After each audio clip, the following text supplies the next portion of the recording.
you. Hi, everyone, and welcome. We are so excited that you are joining us this evening for our TTRPG charity stream of Tin Candles supporting March of Dimes. March of Dimes' mission is ending the health equity gap, excuse me, as well as premature birth, infant, and maternal mortality. This is where y'all come in. If you want, you can donate, and you can be entered in to win some really neat prizes like Spirit of the Wild candles. They make all natural soy milk candles. They're absolutely beautiful. They make D20 candles. I love them. I have quite a few. And also, $10 gift cards from Ultra Pro, which is a nice little gaming company. So, with that being said, I want to let y'all know on a not so fun thing that y'all can do. When you donate, you are adding to our grand total, and for every $150 that y'all fundraise tonight, starting at $350 and going up, you snuff out a candle. When all of our candles are gone, we die. Ugh. Not like obsessed with that part, but it is what it is. So again, thank you all so much for being here. My name is Jess. I go by Jess the Human on the internet, and my pronouns are they, them, theirs. I am going to be playing Sedge today. They also use they, them pronouns. Should we tell our vices as well as our virtues, or do we save that, Ankh? Vices and virtues, and you can share. Okay. I am upsettingly punctual. That is my virtue, and my vice is that I am extremely compulsive. Sedge has a messy bun that often just like falls out. They've got long brunette hair. They try their best to stay in uniform, but they don't often do it. And they are a communications officer on the ship. And I'm going to popcorn it over to Candace. Hi, my name is Candace, also known as Candace the Magnificent. My pronouns are they, she, and so are the pronouns of my character, Shima Sunny Coleman. They are a petty officer, first class, and the cook for the ship. They are an average height, about 5'7", 5'8", Black woman who has kind of this curly, kinky, curly kind of hair. More androgynous features, glasses, and she's usually wearing some kind of hat to keep their hair up, like away from the food. Their virtues, their virtue is resourcefulness, but their vice is toxic optimism. Wah, wah. Am I supposed to share something else? Is that it? Who would you like to popcorn to? I would like to popcorn to Allison. Well, hello. I'm Allison, or Insight Checked on the internet, and I will be playing Cody. Cody, my pronouns are she, her, as are Cody's. Cody is 25 years old, and it's kind of like a squirrely energy type person, big bug eyes, a lot of manic energy. Rainbow colored short hair, kind of messy all over the place, has tattoos with like 80 songs on her arms. She loves food, hoards food, eats food, and despite coming from a big family where everyone was working in food and she swore she never would, she ended up as an assistant cook on this ship, and yeah, definitely shares or steals her fair share of things she's supposed to be cooking for others. Her virtue is honesty. She's brutally honest, and her vice is selfishness. And I will popcorn it to Mana. It is I, Mana. My pronouns are they, she. You can find me on the internet at mana_Lorian. My character today is Monroe.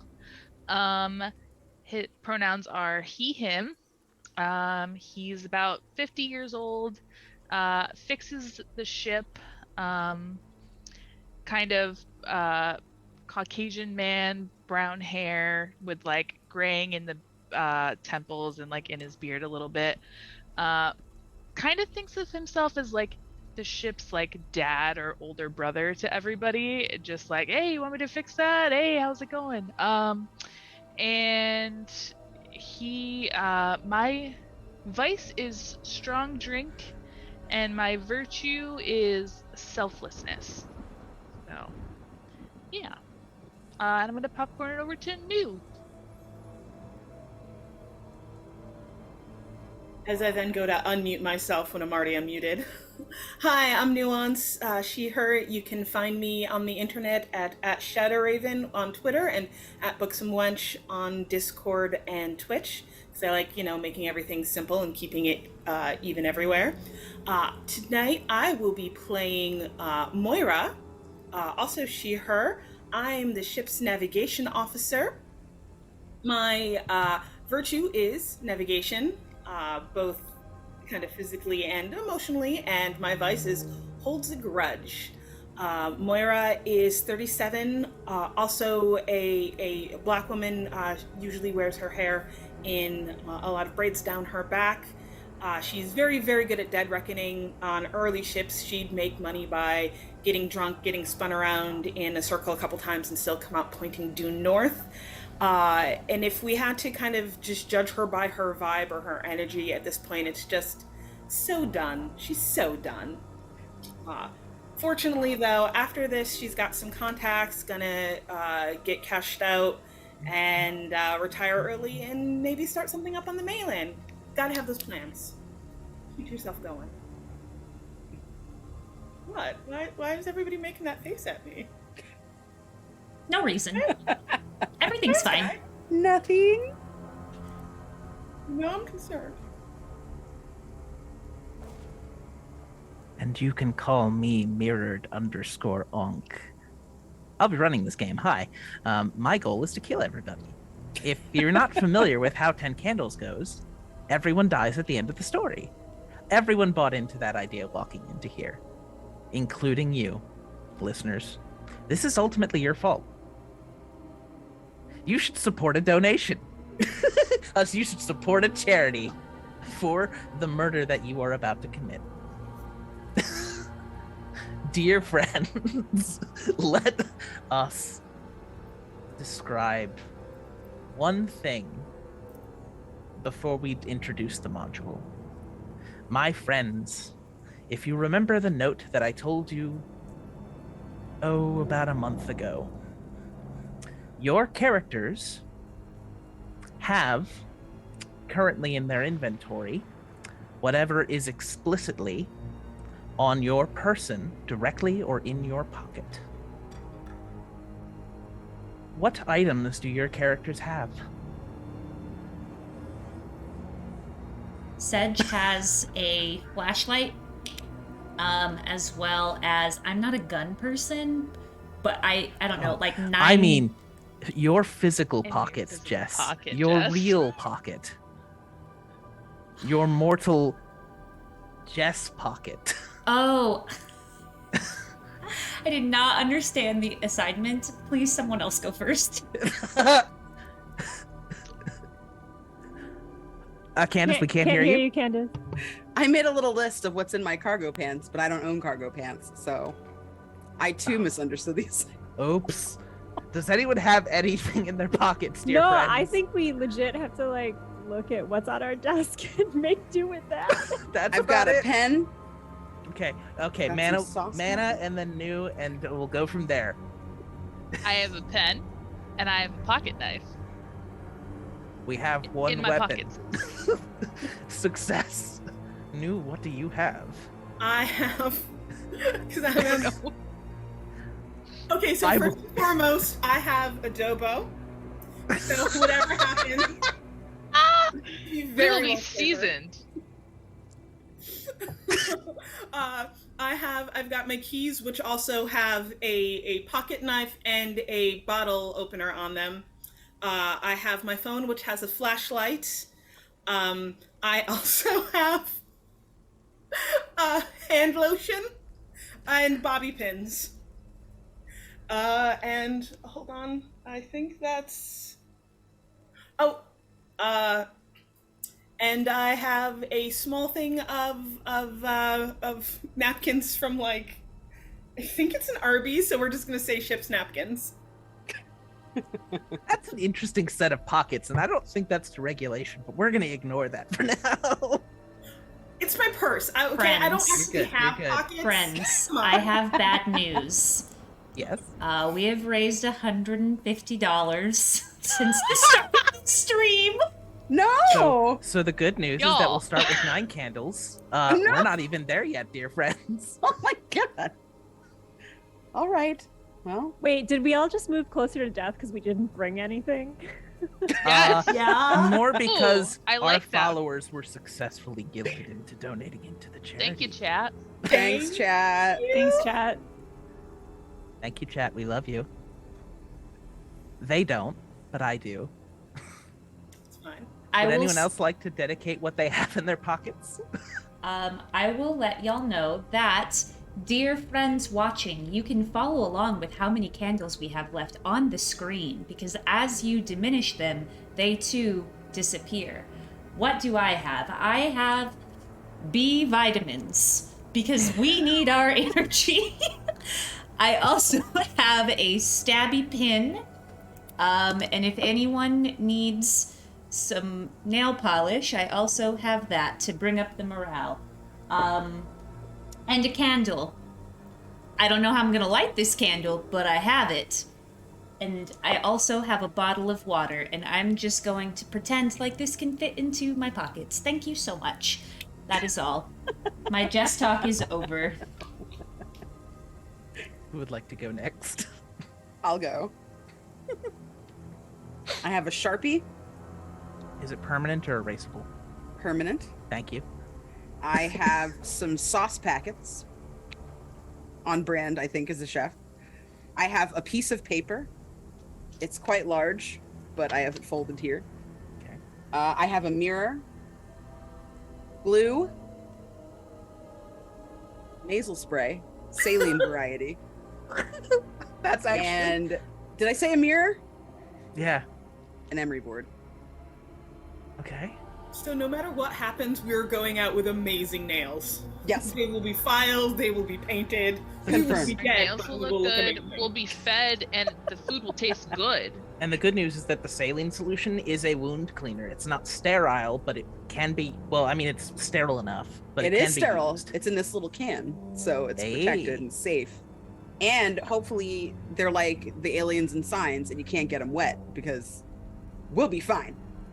Yeah, true. Do you want There the goes good that news or the toxic bad optimism. news? I Because don't I'm think there going to is give any you good neither. news in this game. No good news. Is Only that all? bad news. Is that all that is in your pockets, Candace? That's it.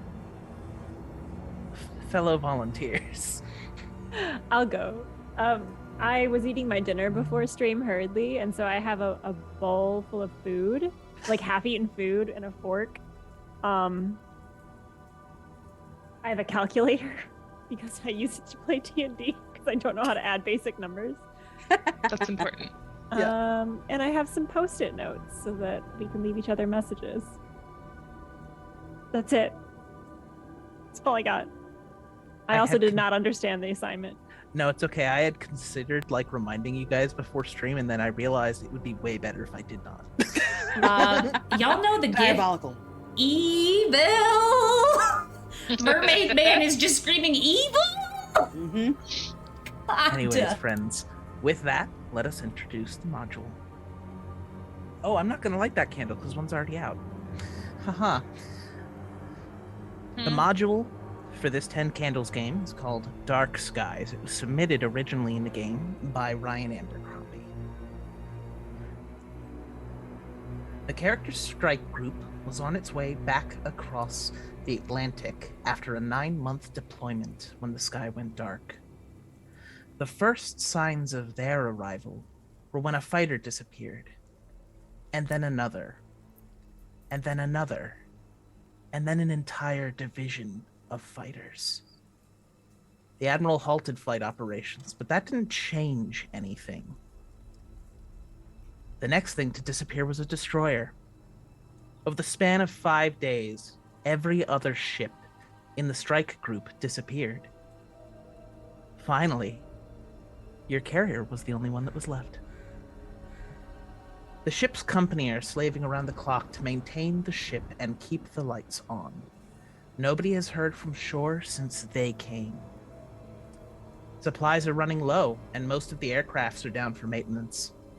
The ship's propulsion plant just failed as well. Now you know it's only a matter of time. We will begin with the recordings. Let's start with Candace. This will likely be my last transmission. To all survivors, all is not lost. If you just look on the bright side, pain is gone. Terror has ended. Your hearts and minds can rest in peace. At least ours will. We'll be alive forever in the airwaves, in our messages. And if they are still coming, just keep your eyes on the skies. With hope, you can weather any storm. Well, almost anything. And who would you like to pass it to, Candace? Mana. No. Okay.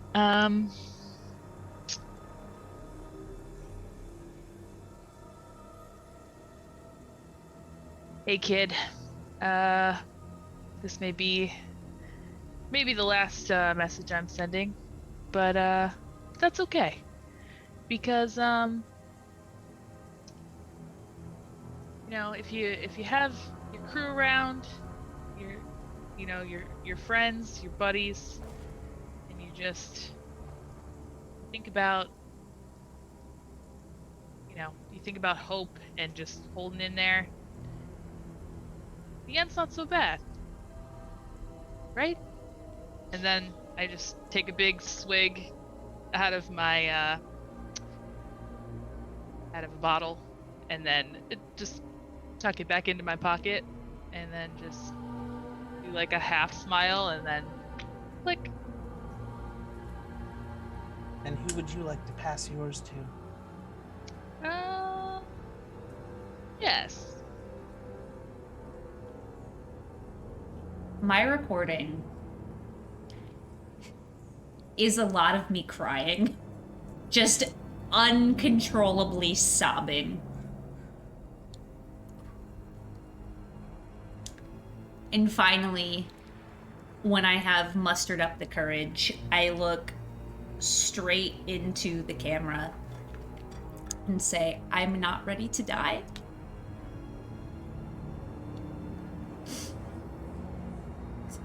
And then I just continue sobbing. And I will pass it to Allison. Cody is kind of just rubbing her arms as though she's cold. But it has the effect of like she's trying to like rub her tattoos off almost, and she just kind of like jitters around and doesn't say anything for a long time, and then says, Damn. So many places I didn't go, and things I didn't see, and shit I didn't eat. Damn, I missed the going when the going was good. I knew I shouldn't have gone to school and wasted my time with that shit.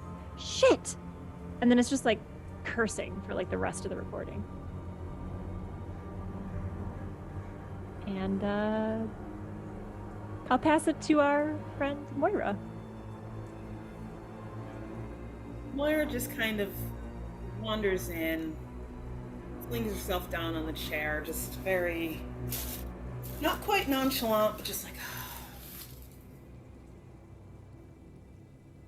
so, blah, blah, blah. If you're seeing this, I guess you know how it ends. I can only imagine, oh God, Sonny's is probably, oh man, I don't have enough alcohol to even imagine what that is.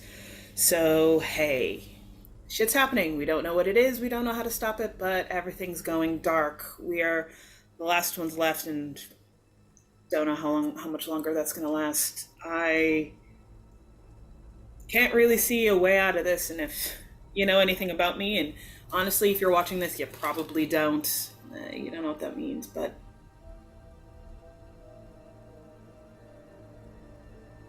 I don't know.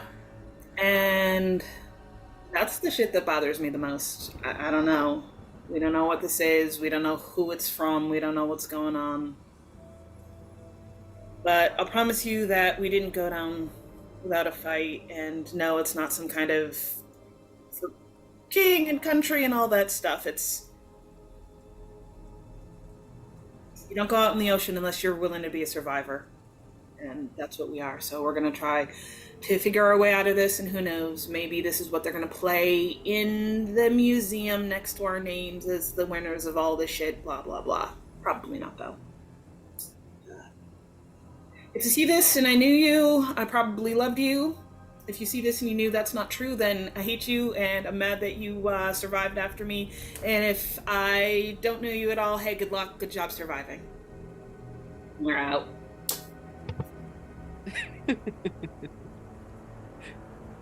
And with that, the last candle is lit. Now, however, we have to thank our audience for immediately extinguishing a candle. Given that we have not yet even established a scene, no truths will be established, but we will still go through the ritual that when a candle goes out. I will start saying, these things are true, the world is dark. The last truth that will be said is, and we are alive, until that is no longer true. So, these things are true. The world is dark.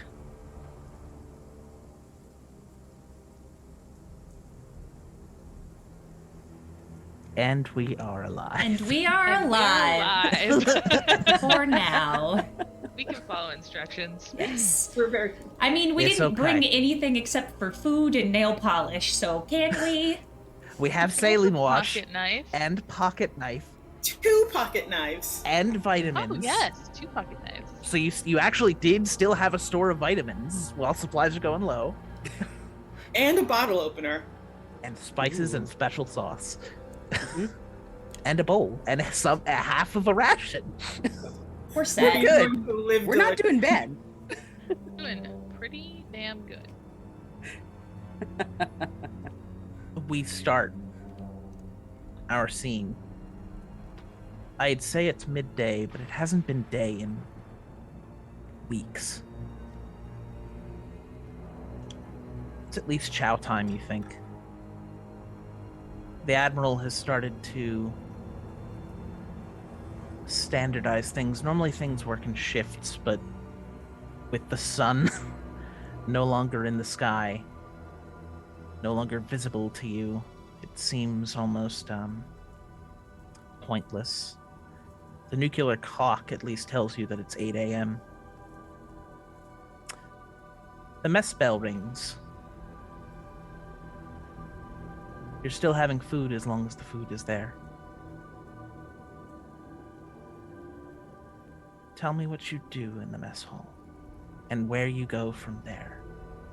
I have actually been waiting for the bell to ring, because I like being on time. I don't like being late to shit, and I'm kind of just waiting for this little ragtag crew to join me, kind of looking at my watch, tapping my foot, waiting.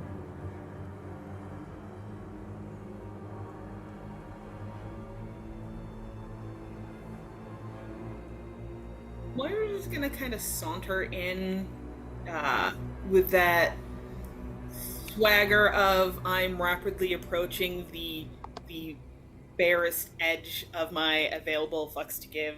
I'm sorry, are we? I should have checked. Are we allowed to curse on stream? So Yes. sorry. Yes. Okay. In for mature good. babies.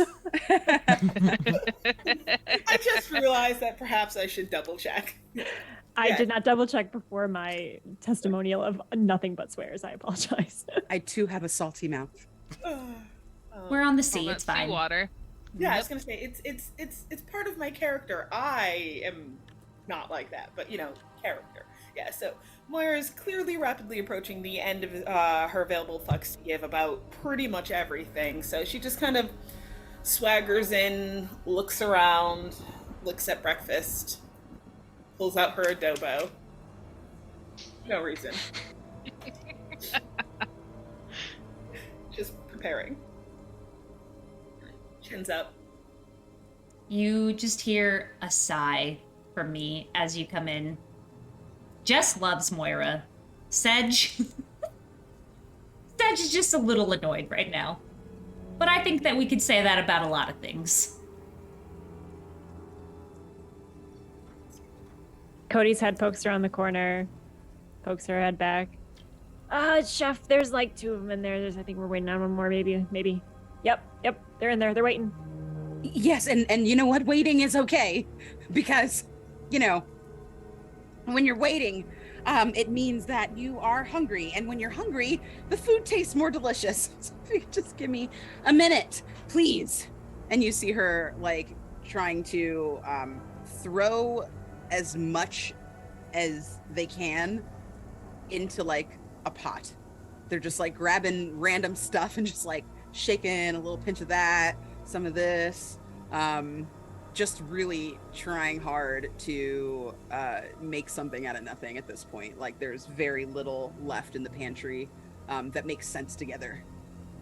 Cody will occasionally grab something inedible that you've grabbed, like just and like set it to the side, like a small, I don't know, pen or something, and just nope.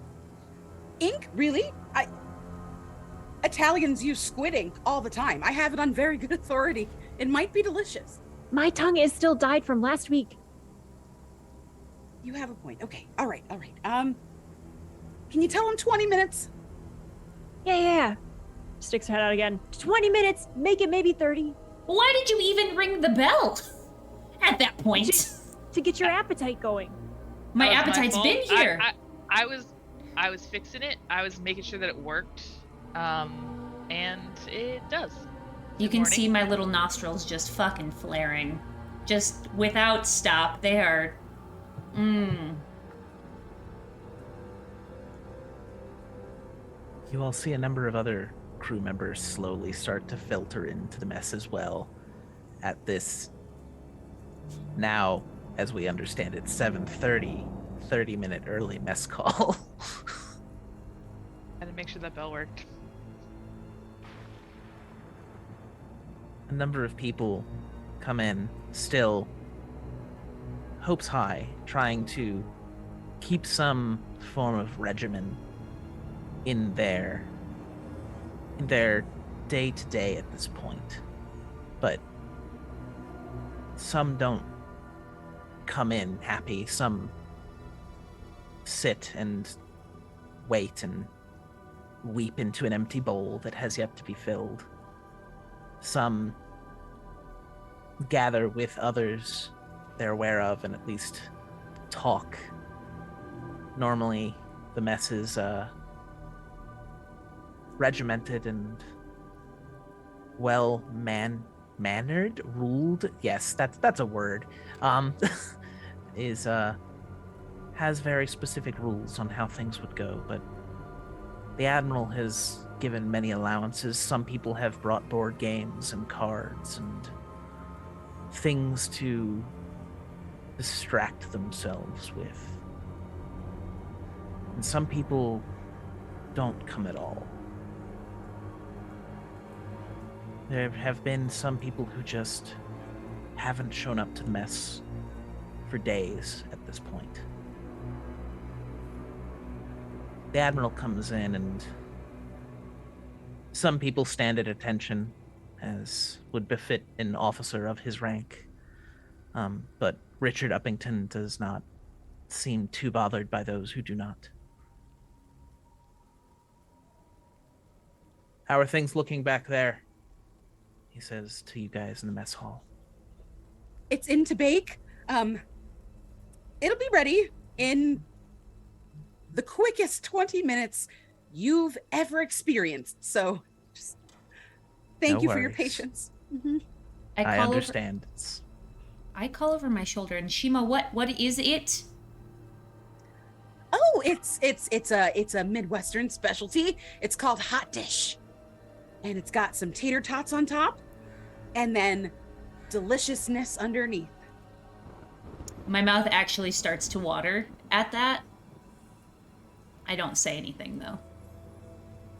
That's distressingly vague. Anybody else pick up on the vague? No? Is that just a me thing? Alright. More honestly, I'm just happy that we're still eating food that isn't dry. Yet, tell that to the pen incident of last week. Well, sometimes you go to mess hall to eat, sometimes you don't. A couple people have some deep sighs. They also have not, their tongues have yet to recover. Who goes to mess hall to not eat? Nobody does that. That's literally what mess hall is. Okay, Moira, okay. Just calm down. Shima peeks their head out of the kitchen and goes, "Yes, but sometimes you might come for the lively conversation. It's very nice to be among friends." Cody casts a sidelong glance at the person sobbing into the soup bowl. Just doesn't say anything. I pull out my nail polish and kind of just take it and pass it to Moira. Would you like to paint your nails while we wait? Moira's face kind of goes on this journey of starting with, are you for serious right now, and ending kind of at like, well, okay, so sure. Dang. We had a nail file. I need an emery board like hell. Oh well. And she'll just start painting her nails because you know what? Why not? She is, for the record, one of those people who did not get up when the Admiral walked into the room. In the mess hall, like in the kitchen, I hand an emery board out of my pocket, like having overheard this. Cody, it sounds like someone needs this. It's not a utensil, so don't try it with any food, but can you hand this to Moira? She sounds very stressed, and I think this could help. Yeah. I mean, we have board games here. Sure, sticks. That checks out. Sure. And she snatches it kind of roughly and throws one of the dish towels over her shoulder. And so she's on two missions. One is she's going to dust off the Admiral's chair before he sits down with like a very like brisk motion, like overzealous and with a flourish. And then does like a weird bow thing and then walks over and hands the emery board to Moira. Have these been getting more and more like elaborate? Yes. Okay. Every day it's just a little bit more like medieval royalty. Getting weird. Okay. I think the Admiral thought it like in the first week thought it was like funny you were trying to do it for everybody, and then when like people weren't paying attention and you were still doing it, found it weird, but hasn't had the heart to tell you to stop. It's fair. Here you go, Moira. Yep, that's from Chef. Don't eat it. Don't use this utensil. Dinner should be up in 15 now, Chef. Yes. That's breakfast there, Cody. Why don't you want to sit down? Oh, well, it's hard to tell. It's dark all the time. Why don't we have a seat? Why don't you take a drink? No, I'm not on the job. It makes me all shaky. All right. You hear someone from the back. Well, when does the fucking job end now? Pretty much never. Always in the drink. I promise not to eat the emery board, although I'm real concerned why that was brought up as an option. I'm definitely more uncertain about breakfast now, but thanks. Just in case. Just in case. You never know. Some of us are quite resourceful, and maybe you could find a use for it other than your nails. I'm just saying. 10 minutes. Okay. Moira will absolutely gesture to Monroe and Monroe's flask if he wants to sit over. Absolutely. I will just, without a word, just pass the flask over. Without a word, we'll take it and take a drink and pass it back. Monroe, Without a word.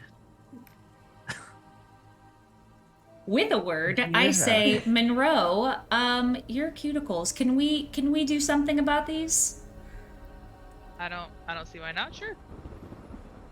Moira, your nails look phenomenal. You do so much with so little.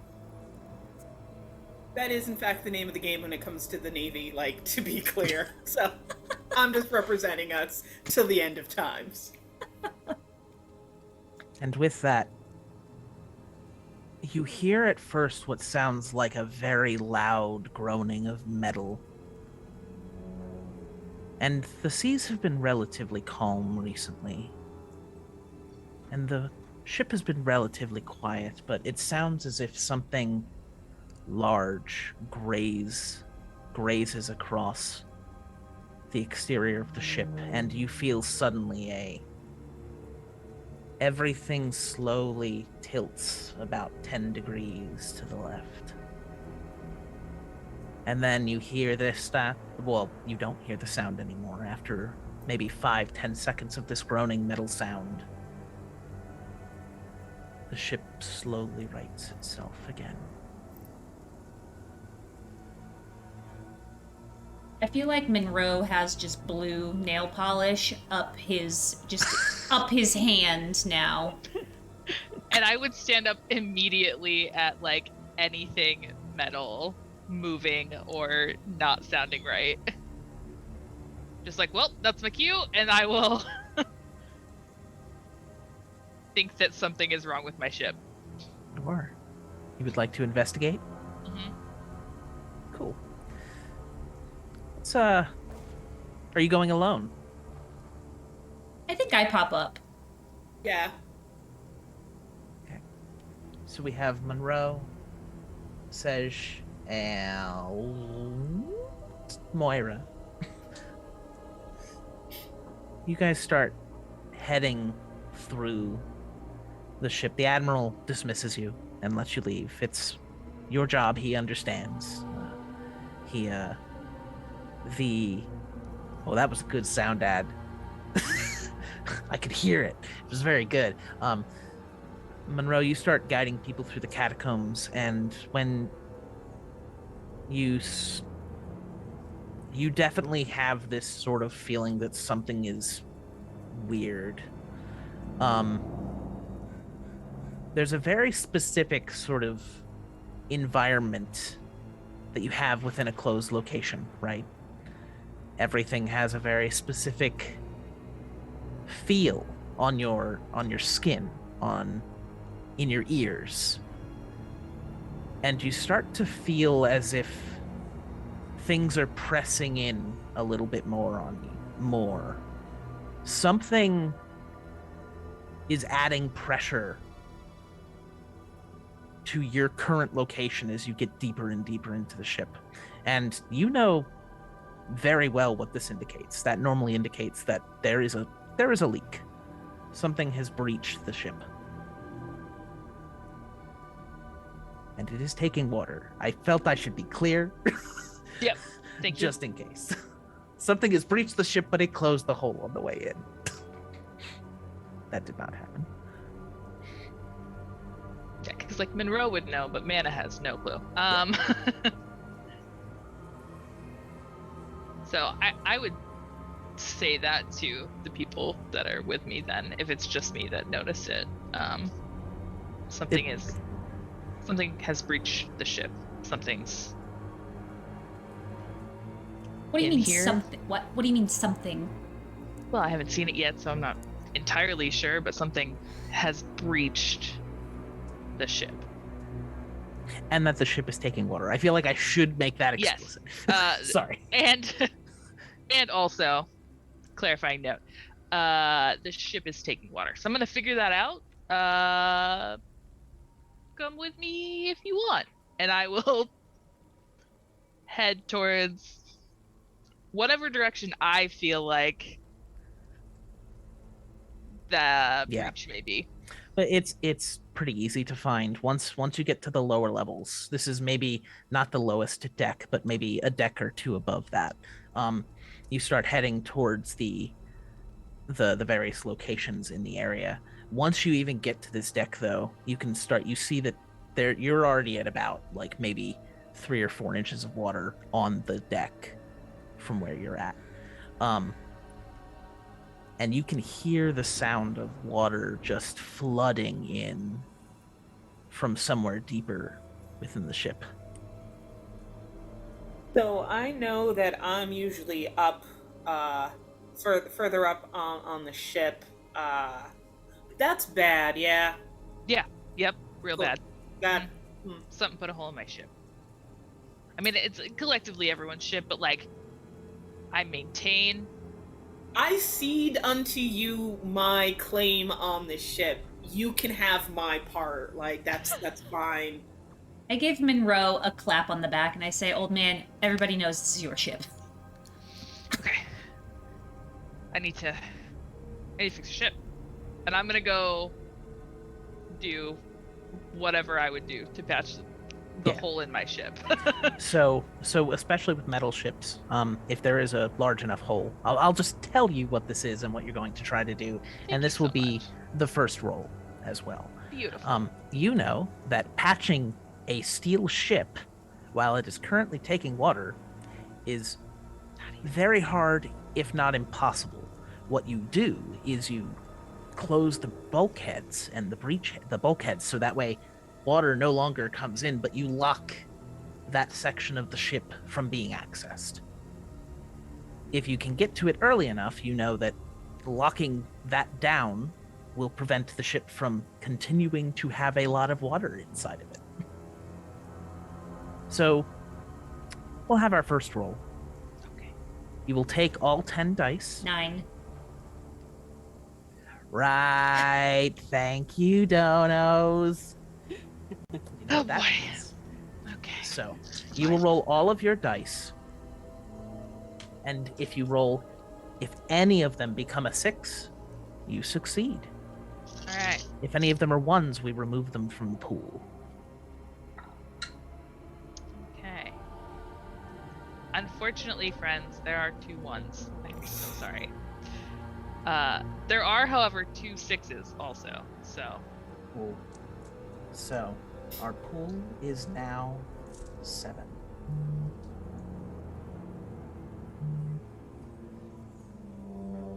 You're able to identify where the hole is coming from. It's actually from what looks to be almost between two rooms, further towards the rear of the ship, wherever this thing must have impacted. Just with the way the water is starting to rush in, you see that it's pushing into the steel with the pressure that's kind of like forcing against the bulkheads, and make a conclusion, I just need to lock down this back end of the ship. It may have some pieces like electrical work or wiring that could be important for elsewhere, but making sure that the ship stays above the water is your primary concern. You lock the bulkheads for those ships.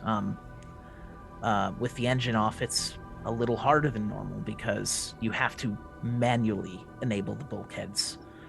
I assume that Sej and Moira, since you're there, would assist.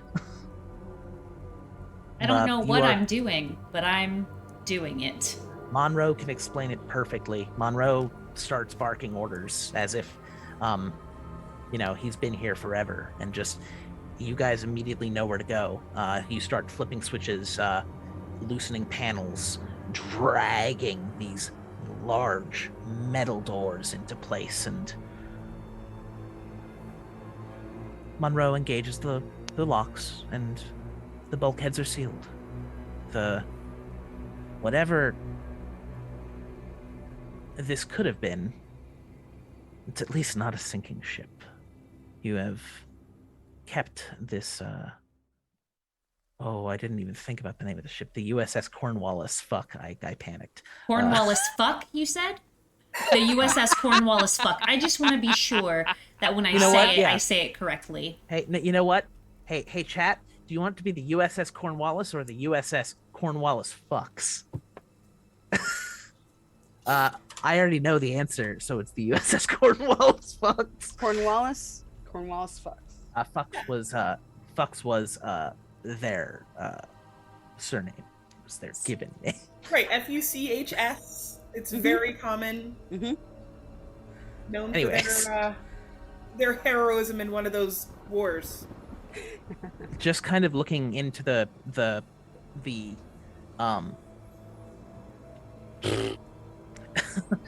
the little porthole in, you can see that whatever this was, it looks like it impacted pretty rough, because it looks like this steel, these bulkheads that keep your ship protected against explosions and gunfire, whatever this was, just dented it. There is a nice semicircle in your precious ship that burst. It almost was like the metal was worn away, not just impacted, but something has made that metal thin and brittle.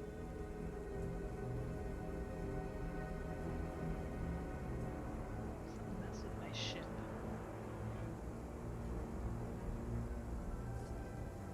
Never mind. I think we should maybe tell the Admiral what happened. As Monroe says that, I realize that I'm a communication officer, and I could probably do that. I look at Moira, and I look at Monroe, and I look at Moira, and I look at Monroe, and I do that maybe 3 times until I hopefully catch Moira's eyes. I'm just real scared. If I don't catch her eyes, I'm a strong, independent person that can do things on my own. I'm just not having a great time. If I don't catch her eyes, I'm a go. But if I do, I'm gonna bat them a little bit. What do you need, Sedge? Do you want to go to the Admiral with me just real quick?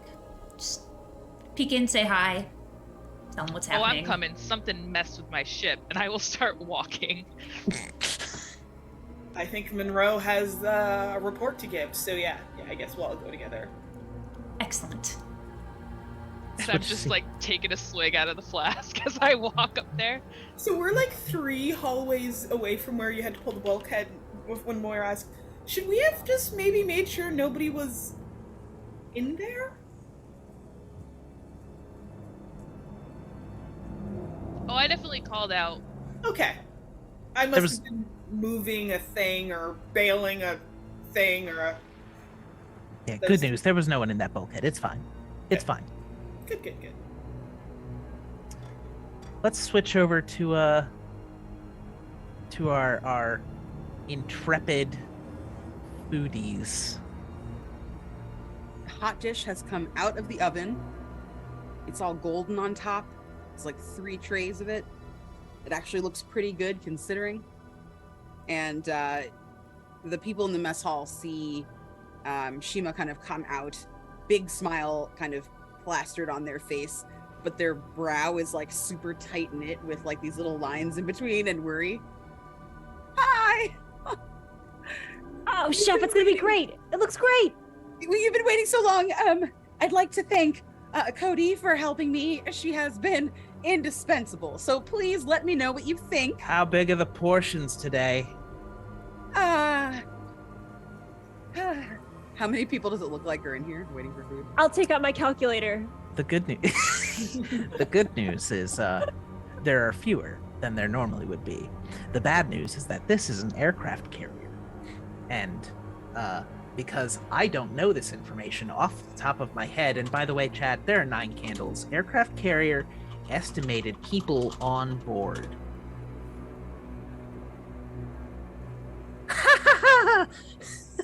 Oh, that's a lot of people. Yeah. Okay. We were also picking something up though, so we might have a small crew, right? Yeah, this was a milk run, skeleton crew, something. I know terms. Well, that's a 747. I'm pretty sure that's not an aircraft carrier. Guys, I think that's literally just an aircraft. There we go. Hi, Nimitz. How are you? You have about, we're going to say 4,000 people on a skeleton crew. Oh, Oh yeah. How many The of good them are news, this still isn't- alive, though? There aren't many people here at this point. Maybe there are 100 in this mess hall. This isn't the only mess hall. This is like the main mess hall, I will say. Well, everyone can have a scoop. A really nice, healthy scoop. And I like pull Cody aside and I show her the scoop I'm talking about. And I have like a little slotted spoon from the mess hall that like is like this big. And I like scoop like half of what you would think the spoon could hold. And then I just like mash it a little bit so it spreads out on the plate and looks like a lot of food. Chef, they're not gonna like that. If there's seconds available, you are free to come and ask. She stabs her finger into the calculator really quickly and she's like, seconds aren't available, chef. I know, but you never know. People need hope, and it's better for them to think that things are fine. Things than aren't to fine. just They're not be fine. mad. Nothing's fine. Are you alive? I am alive. Everything's fine. Okay. You start to see- hear outside, can we get the fucking food if it's done, please? Yes. Shit, Okay. shit. Cody will immediately go into server mode again, the flourish of the towel over the shoulder. And instead of carrying out platters like a server does, just like tiny little teaspoons on this platter of just clattering around.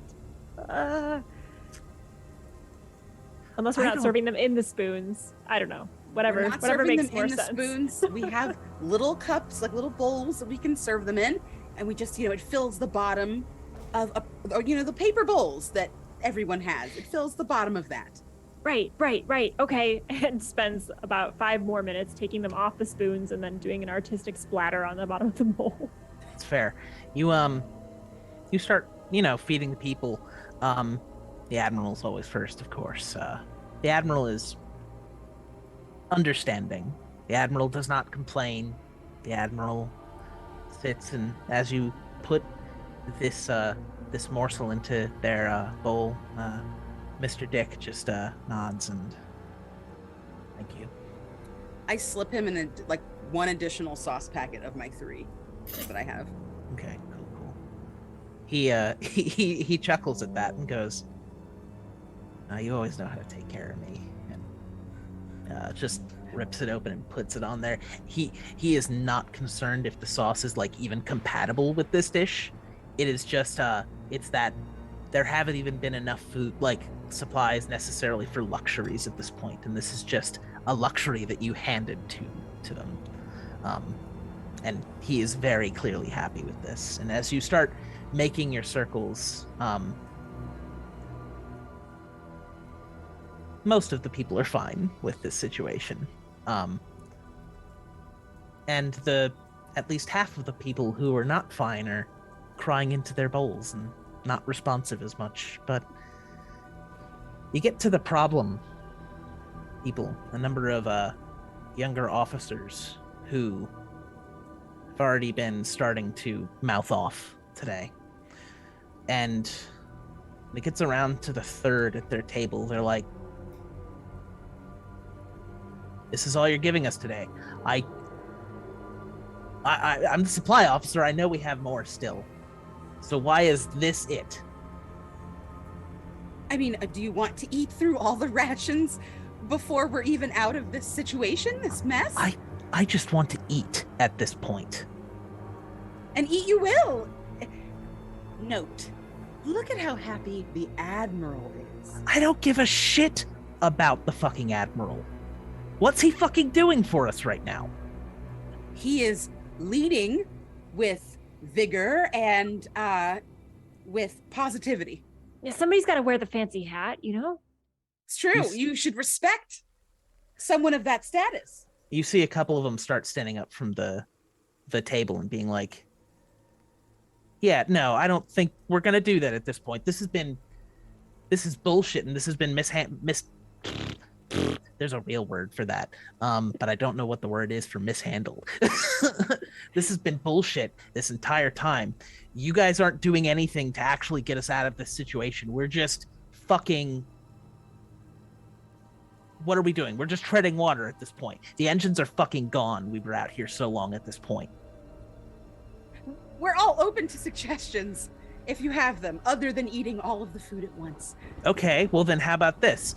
We throw that motherfucker overboard and we start doing something productive on this ship. We need leadership. That doesn't sound very positive. Do you have anything else?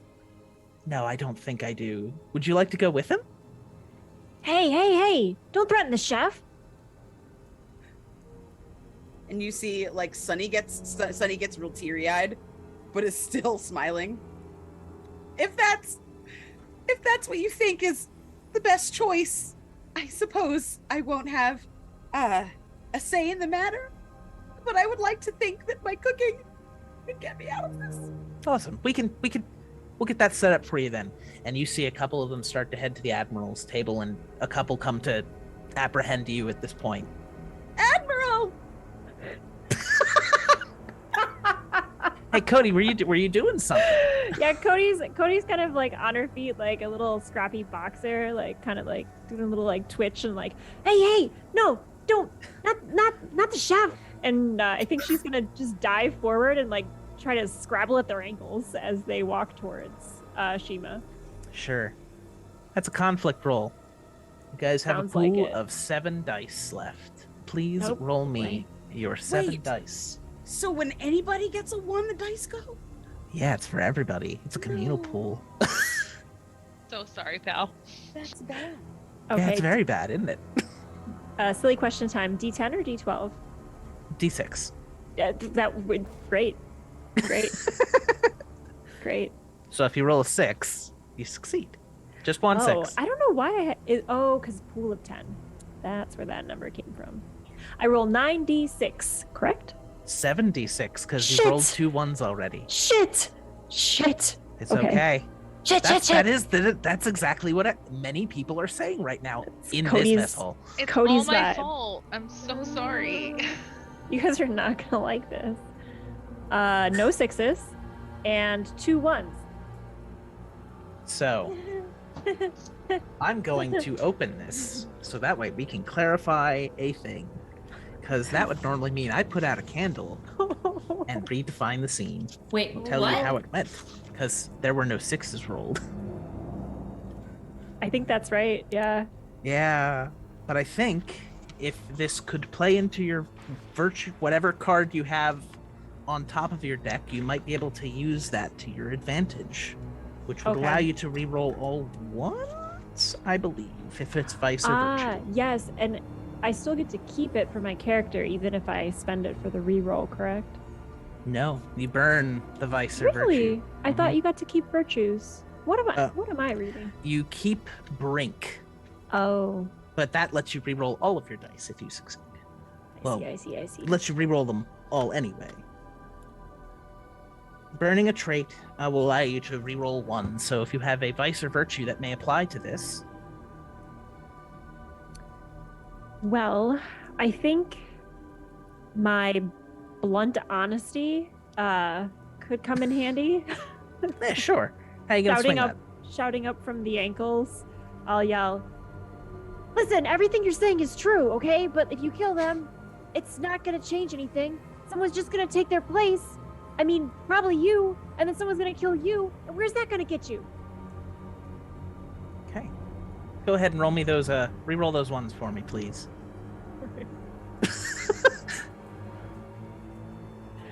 6 and a 4. Hey! So, there were no 1s anymore after re-rolling? Correct. Awesome. Good. I don't get to put out that candle. Oh, Cody. You start going at their ankles, and you start saying, hey, they're just gonna fucking kill you next, basically. And are you actually doing a physical fight with these guys? Yeah, it's kind of pathetic looking though, because like she's mostly just, I don't know, just trying to like bring them down, but like from the ground level. So she's just kind of like scrabbling at their legs and trying to tug and like hit the back of the knee. And she's like, "Leave Chef alone!" And just she's definitely being dragged along the floor. Yeah, so as you're doing this and you're saying this, like you take your fist and just like ram it into the back of like this guy's left knee, and that knee just gives immediately. Like from the way that you hit it, this person clearly had one of those injuries that probably should have gotten him med boarded, and he goes down, then his face hits the floor and he is immediately out. And at that, everyone that was, starting to get on his side just starts to, oh fuck. Because you just took out the officer who was starting to head up this mutiny.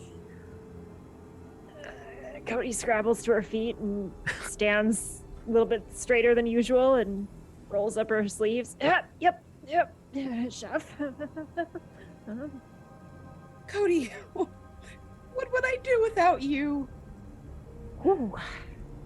Probably serve a lot more pens and maybe be dead. Yeah.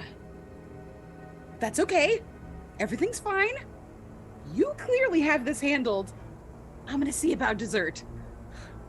And the other officers that were with this guy have kind of like, one of them has picked up the officer who is now out cold on the floor and just kind of like drags them to a bench to administer their nasty little bruise on their noggin. But like the Admiral comes up and it's just like, I appreciate what you did there, son. Sorry. No, would it still be son? Because everyone's son in the military, I think. Yeah, whatever you say, Admiral. Yeah.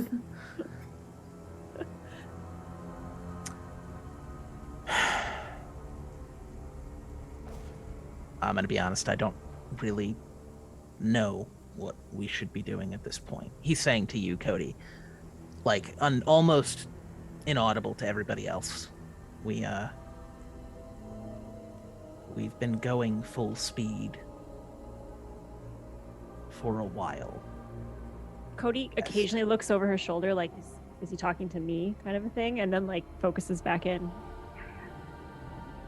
We haven't hit land yet, and we should have hit land at least 2 weeks ago. It was before the engines failed. Right. We didn't tell them that, because that would have caused this exact mutiny. Oh no, I thought we were gonna say it together. Sorry, I thought we had a moment. No, we can do it again. It's all right. I think you earned this one. Ready? 3, 2, 1. Mutiny. Yeah. All right. Okay. With a little like jump and twitch, she's like, yeah. You feeling a little better? Yeah, I mean, I don't want Chef to die. Thanks for the hidden information. I'm not the best person to tell secrets to. I tend to say everything straight up. So if there's anyone I'm not supposed to say that to, just let me know. What are they going to do? Try to mutiny again? Damn, I missed it. Damn. It's all right. I'll keep trying to say the words muted. Come on. I'm never gonna get it. It was just the one time. Shit. Okay. Well, I'm not concerned if you end up telling somebody else, because at this point they've already seen what happens if they try a mutiny. Mutiny! Almost. I'm gonna count that one. Takes out the calculator. It's all right. That's 2. Listen, Admiral. I think. I don't know what to do either. Obviously, I just help in the kitchen and help Chef, but people are gonna get hungry soon. I'm just saying, and I don't know how much Chef and I can keep them from killing us. I think we should start just going back to full rations at this point. Okay. I don't think it's a good call, but I think it's either morale or it's this. And I guess we can give them what they want. Well, okay. Sunny kind of comes out of the back with a big, like, oversized tray, as they hear the the Admiral say, we should go back to full rations. And on the tray, you can see it's like a bunch of like little teaspoons that have been dipped in peanut butter and like fluffernutter, but it's just nothing else. It's just a spoon with the two kinds of stuff in it.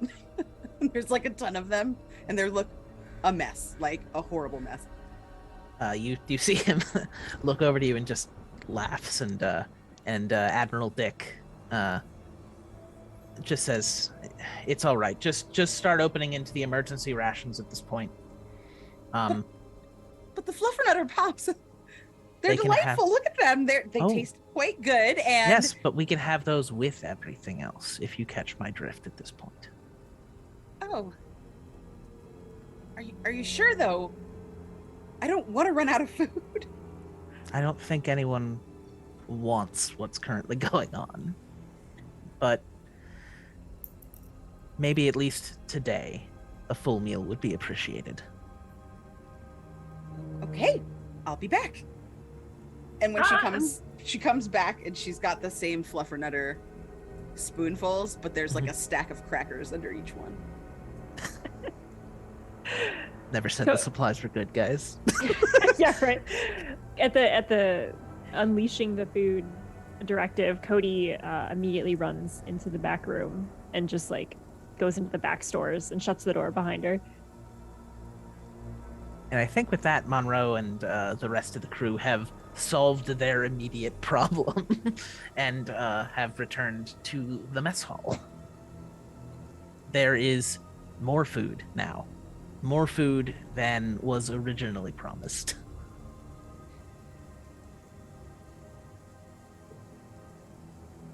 I walk with Monroe up to the Admiral to give a full report out. Hey boss, we gotta talk to you. Maybe privately if we could. Sure. We can head to my office. It's right down the hall. I grab very quickly 3 full plates for us 3 to eat because I assume that Moira is coming with. Yes. Okay. I grab them as quickly as I can and just jet out after y'all. Okay. You guys have taken the Admiral to their office. He closes the door behind him. All right. What's the status, Monroe? Something put a hole in my your No, ship. you've been on the ship longer than I have. It's all right. Something put a hole in the ship, and we had to close the bulkheads down in. And I like explain where it was and how we closed the doors and how much water came into the ship and everything that we just did. He nods and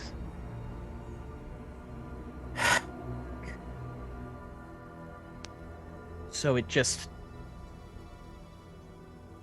that light brush did all of that damage to the ship. Yeah. It like thinned out the metal of the ship, and I don't know if something's in here or if it broke a hole through the ship. I don't know what's happening, but some damage was done to the ship. Fuck. Okay, well, for your information, we just dealt with an attempted mutiny in the mess hall as well, over rations. You want me to toss them over the... I'm just kidding. Was it No. Kennedy and O'Rourke? Yeah, it was Kennedy. That's not which way those winds were blowing. Yeah, Cody got a good sock in at his bad knee. Guy went down like a sack of potatoes. It was real funny to watch. Potatoes. All right, so Admiral, this does put a whole new crimp in the conversation. You've had me change our heading no fewer than 3 times, and we both know that I'm getting you to all the places we're supposed to be going. We haven't hit land yet. I should be the last person asking that, but where the hell are we? If you don't know, I don't know. I pipe up and say, I haven't been getting any communications from the places that we've been trying to go to. Is that why, Admiral? I'm sorry, repeat that one more time. I haven't been so like you've assigned me to try to communicate with the land, Admiral, and no one has been getting back to me. Is that why we haven't landed? Are we waiting for someone to speak to us? And you just see me getting closer and closer. So, boys and girls, I'm gonna be upfront with you. You're asking me a lot of questions, as if I know what's going on. I do not know what's going on. I have no more information than the information my experts have provided me, and a small majority of my experts are currently in this room. That's a fucking shame. Yep. Well, after a number of them threw themselves overboard after the first week, At the mention of that, you just see the pin that I had in my hand, I am clicking it nonstop. Just right is it at Morse my... code? I'm curious. It's... Ooh, I love that, but it's not. I'm just stressed. It should be like accidental Morse code. Yeah, it Like, says... son of a bitch. I love that. After the last ship's course change, we should be in the Philippines. Like, in the Philippines right now. We're not. And before that, we should have been in fucking at least towards New England. And then when we tried to turn back to the fucking Brits, couldn't find that either. I am well aware of the situation we are currently in. I apologize.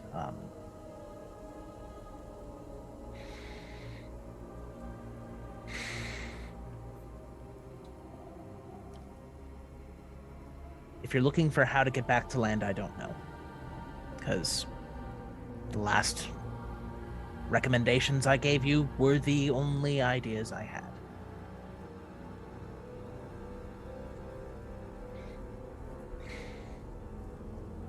I have stopped clicking my pin, and I have just started shoveling food into my mouth at a very alarming rate.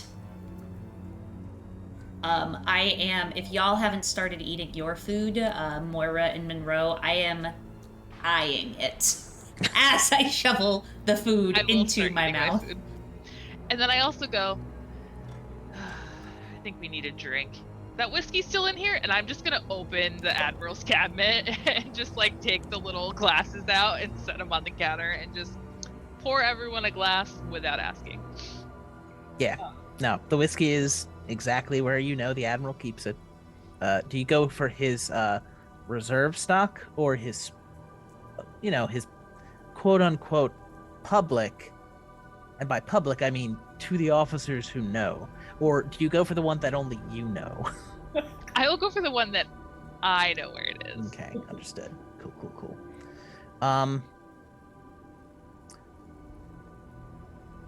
would like you, because I think with this conversation we're trying to figure out what's going on, right?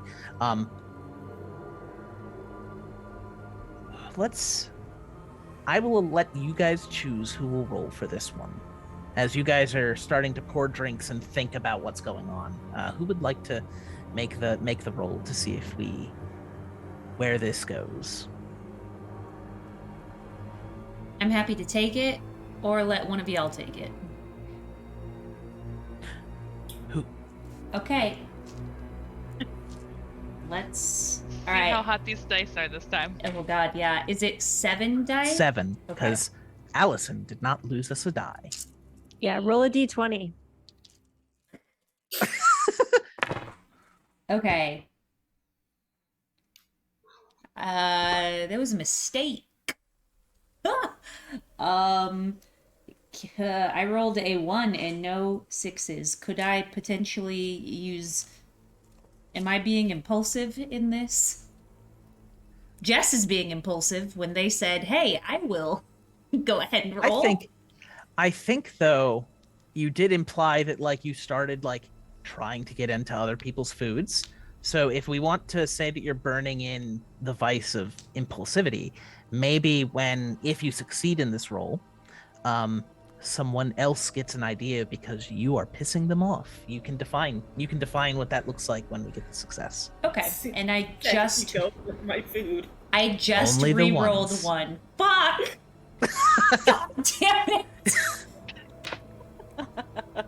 That is a 6. It is. It's my little rainbow die. Oh! Nice. Oh my god. Okay. What does that success look like? What do you guys figure out? What idea do you have of what might be going on? What is true? Well, you get to define what is true. I think that it's true that Moira probably slaps my hand as I start reaching for her plate. That is definitely true. What else is true? Can we define like things? We can't define things about them, correct? Just about the world we inhabit.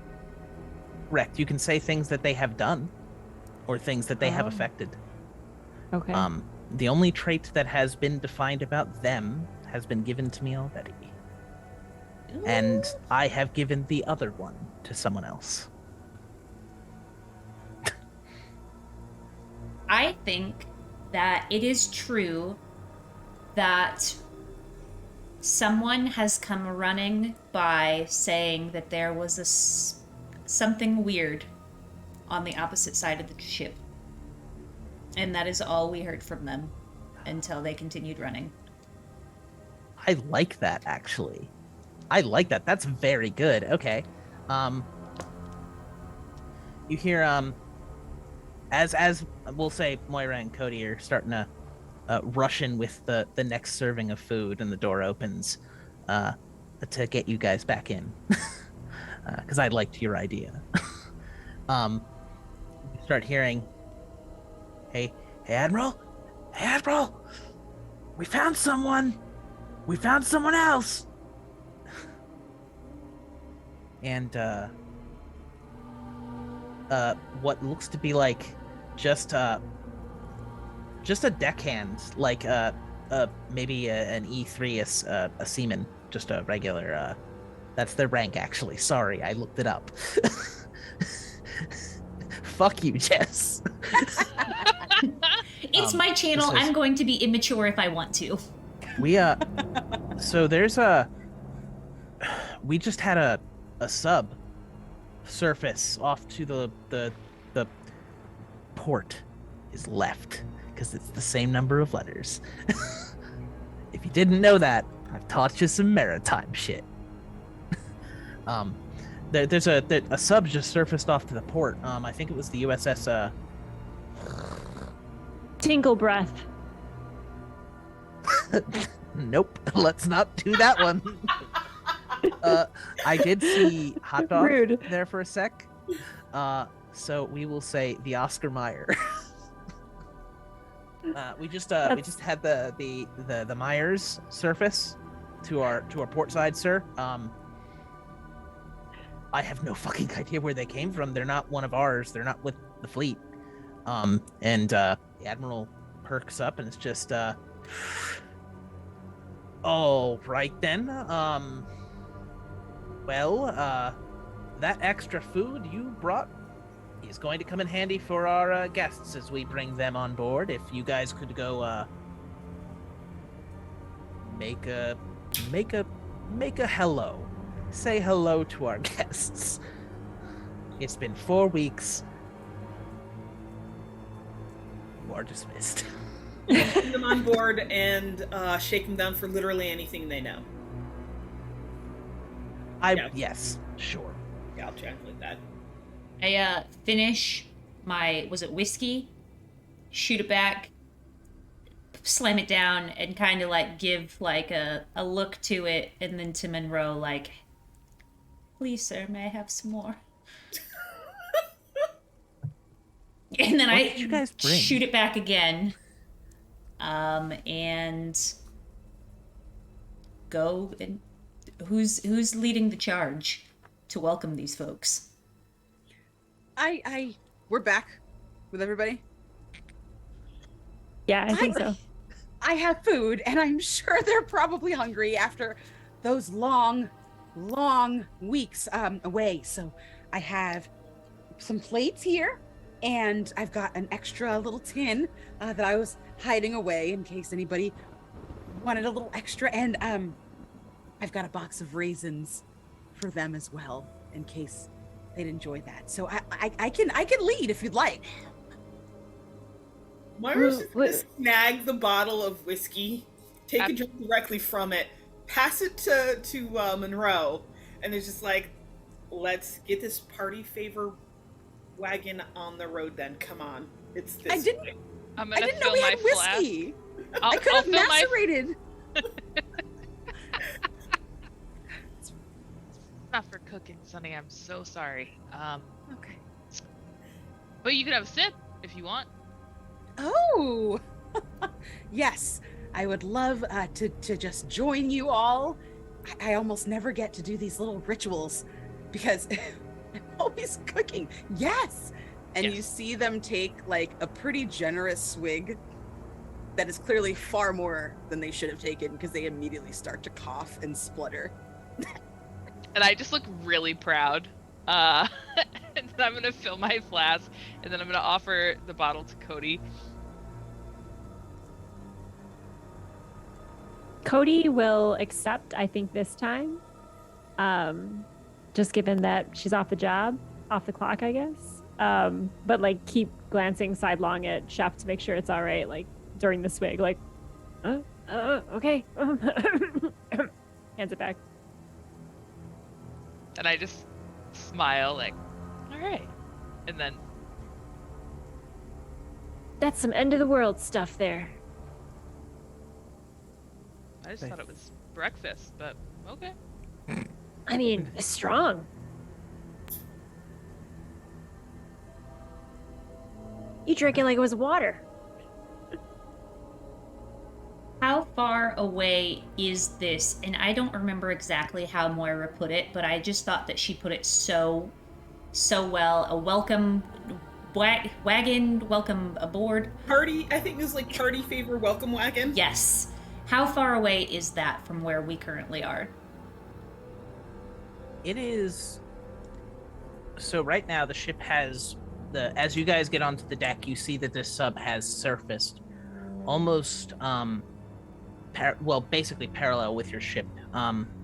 It is close enough that that little dangly thing that they can they have like a rope that they can put people in between those sorts of ships so they can get in between and move supplies across. You are close enough that you can safely attach that, which is X number of yards.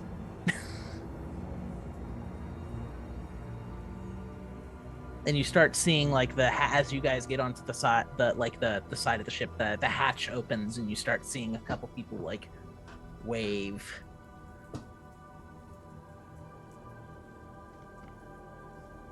You throw out the guideline ropes. And start getting everything connected. Cool. Yeah. Are you gonna do that, Moira? I mean, if I have to, I mean, to be clear, preferably Moira would be like, hey, you standing around, go do the thing. Oh, so you're organizing people doing it. Yeah. Cool. I'm an officer. I don't do hand things. We supervise. Yeah, those 7 die. Please roll them, please. Oh, well, that's For any other game, I would throw out a "You're not ghosts, are ye?" But this is not that game. I mean, you could ask. I think before Monroe starts to say that, I say, well met, travelers! Hello and welcome. We are the USS Cornwallis Fucks. Oscar Meyer. Hello and welcome. Please come aboard. I don't know why my name was more concerning than those names. Right? One has a level of believability, and I'm moderately sure the ship would never be called But you remember it, don't you? You do. Was it the Tinkle Whiskers? Tinkle Close breath. enough. Hi, 2. I got 2 successes. And how many ones? None. Dang. Hey! Fucker. Nuance rolls all the dice Cool. from now on Cool. for me. We are not putting up candles fast enough. Hey guys, did you know that this It's $100 is now. It's $100. I can't update the stream, but every $100 y'all donate. So once we get to 600, a candle is snuffed. Wow. Look at that. You can help kill us. Wouldn't that Faster. make things interesting? What are we at right now? 525. So we need 75 more dollars to kill a candle. All right.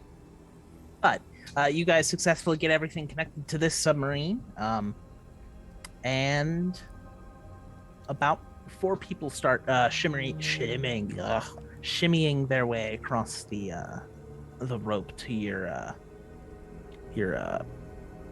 the deck of the USS Cornwallis Fox.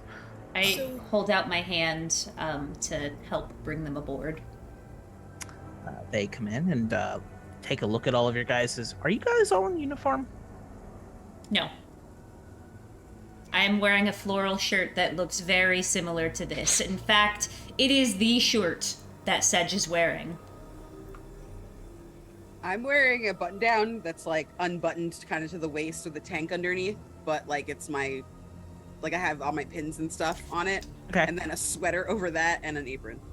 Okay. Wearing like a jumpsuit because I'm fixing stuff. So that probably still has the rank on it. Yeah. Yeah. How about you, Moira?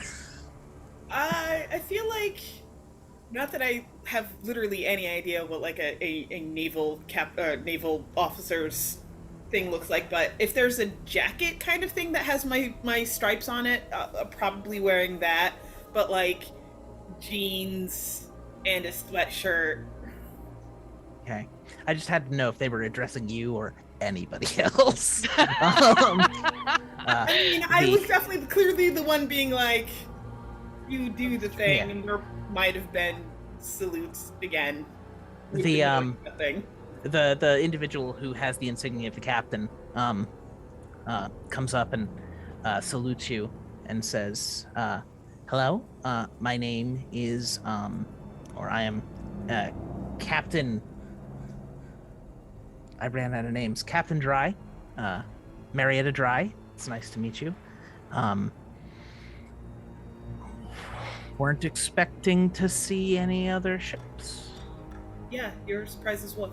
So it was mentioned that they were not from our fleet. Are they still an American ship, or Yes. are they okay? You could tell because it was it started with the name started with USS and Yes, cheat I will- codes. because we've been so like We have been 100% faithful to our service members. Please don't hurt me. She's the captain. I think she outranks Moira, so Moira will salute. Welcome aboard to the USS Cornwallis Fox. We are going to be bringing you to Admiral Dix. She gets through it without snickering. Good on her, baby. But if you'll give me the sit rep as we go, so we can just kind of get there real fast. So she'll start. She'll tell several other people to bring the rest of the crew to the mess hall for food. But we'll grab the admiral, and for some inexplicable reason, our merry band of adventurers to head back to the admiral's cabin but demand info on the way. As we're all walking back to the admiral's, I'm just like handing out plates of food and like looking eagerly at everyone's faces as they eat it. So with this, I want my fuck. What about the sheep? Shima, I would like you to roll because let's see how forthright they are. Okay. 7? 7 dice because you guys won't fucking lose one. No ones. 1-6. Right. Okay. All right.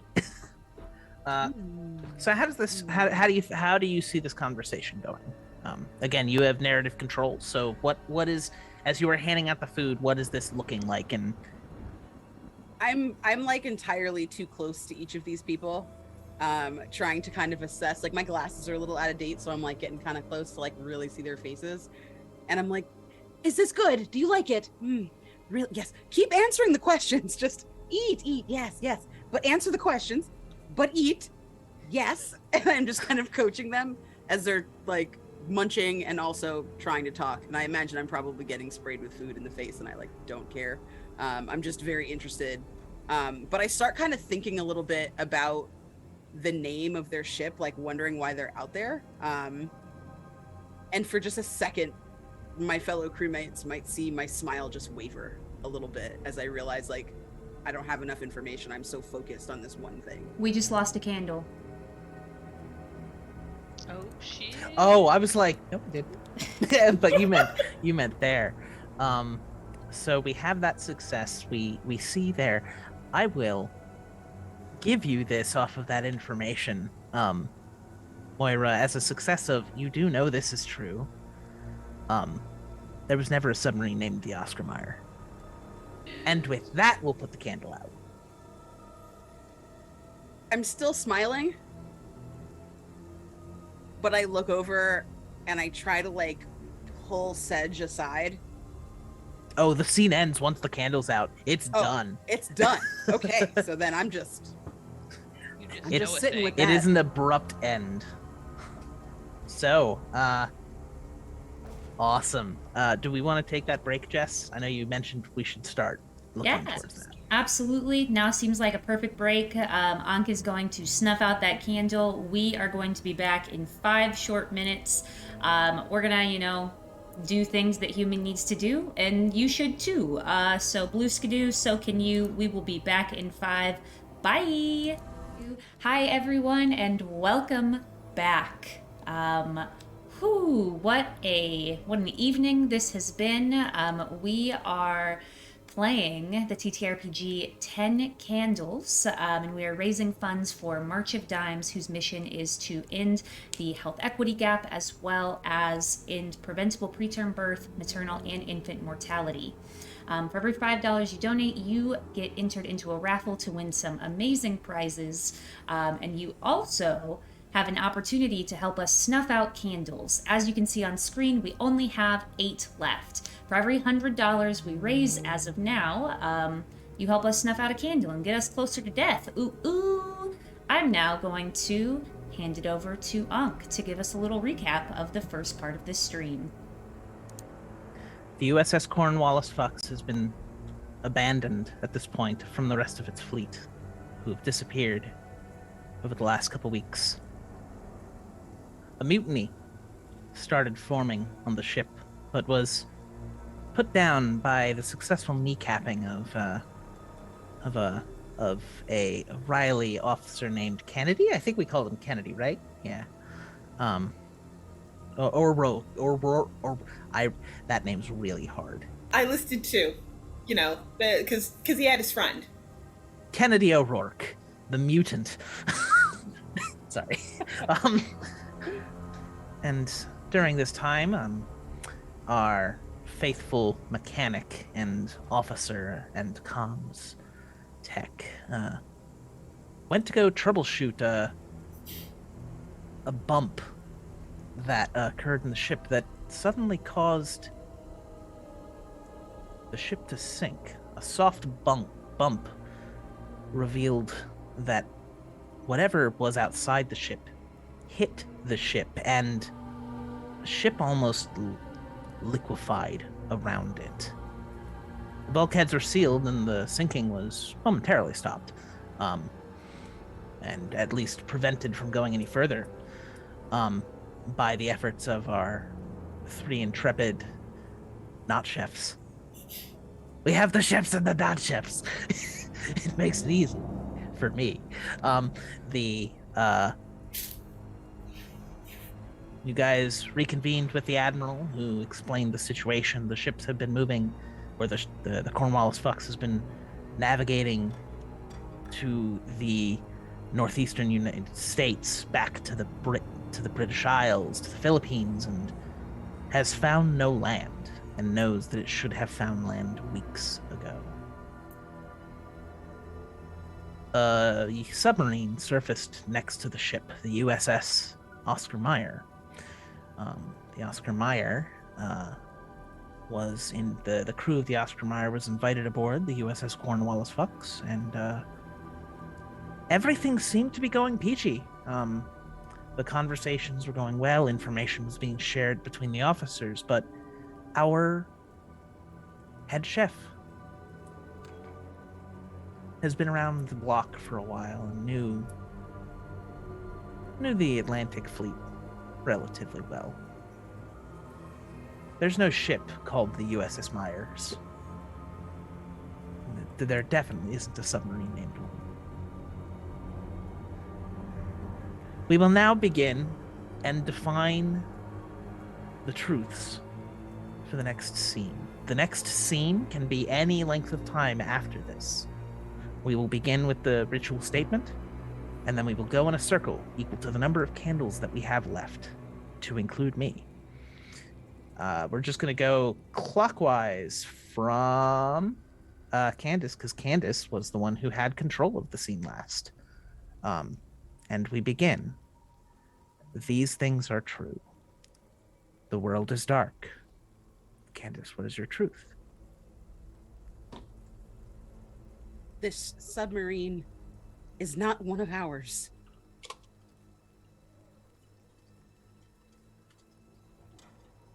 Allison, what is your truth? I stole all the food off the submarine and hid it in the pantry under the floorboards. Jess, what is your truth?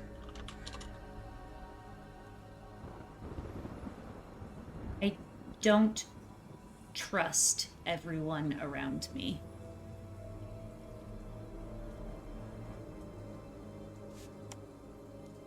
Anna, what is your truth?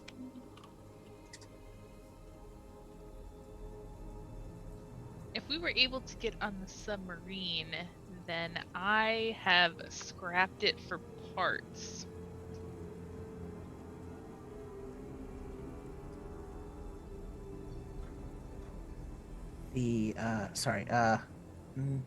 New, what is your truth? Something weird is happening with the hallways. They echo weird, and we've walked over them enough times where we should have a firm idea of how long or how short they are, but they seem to be changing. Hard to say. Only really obvious when you notice it.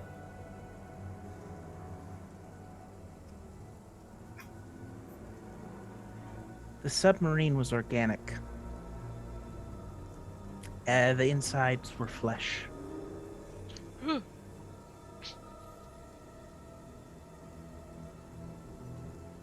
Candace. What kind of parts did I take off the submarine? What did I eat? Well, there's our food taken care of. Okay. Maybe we took the same stuff. The strangers smell wrong. And with that, we have 1, 2, 3, 4, 5, 6, 7. I was incorrect, Allison. One more truth.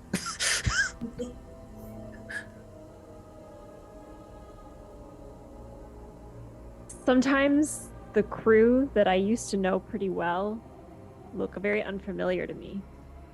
I can't quite place why.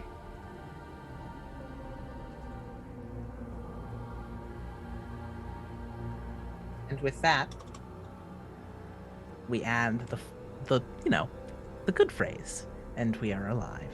We are alive. We are alive. And we are alive. I've listed all of the truths in our fun Discord. Shima, set the scene for us. Where are we? How far are we past the scene? Where are we? What are we doing now? It's been about 4 hours. We're on the bridge with the Admiral. He seems to be asking a lot of questions that the strangers have no answers to.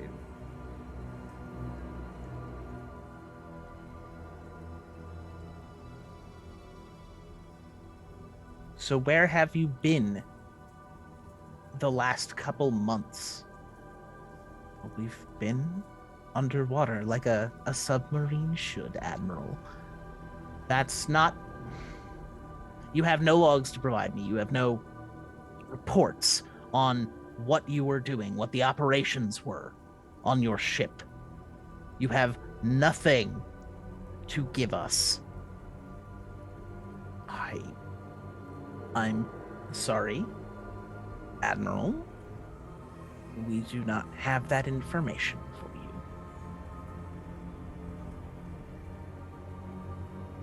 you.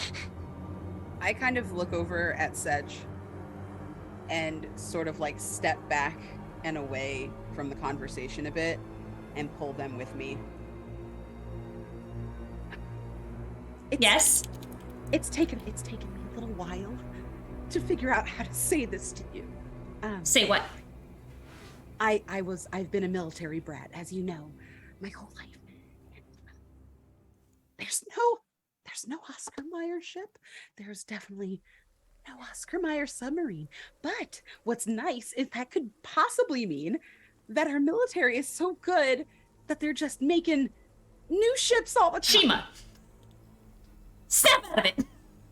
What the fuck do you mean that there is no Oscar Mayer ship?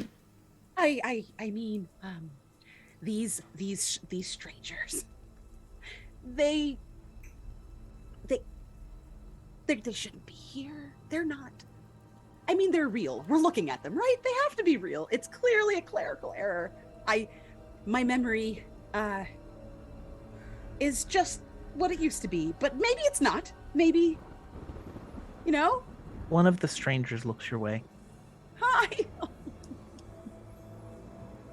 Looks back to the Fluff for Admiral. another spoon? Looks back to the Admiral. Shima, what the fuck? Yeah, I just wanted to tell you because you're the communications officer, and Why thought, did it you're take you so always- long? Well, I wanted to be sure, and I wanted to make sure that it was positive information. Shima, they've been I on don't the wanna ship be- for 4 hours. Yeah, and we have watched them And they've watched us. responsibly. But we've only been here. We haven't. They don't know how many people we have. I just walk off towards the other three and say, there is actually a Red 10-4 happening down the hall, and I need you three to come with me. Sedge, And me too. communication officer. Oh no, I've left you back over there, but I point towards you to get them to come over. So you're leaving the Admiral and the rest of the bridge crew with the strangers while you guys go in your little huddle corner? You know, when you put it like that, Ankh, I don't like the sound of it, but it's what I did. Okay, no, that's fair. I would like to give you a small piece of information as well. As you start like pulling people into the corner, you kind of like take a glance across the rest of the bridge crew, just kind of like getting a gauge on how they're doing, and you just kind of like you see one of the people who's on the bridge doing bridge things, looking at one of the individuals from the 4-man party that has come over, just kind of strangely, like it's almost as if there's a familiarity there.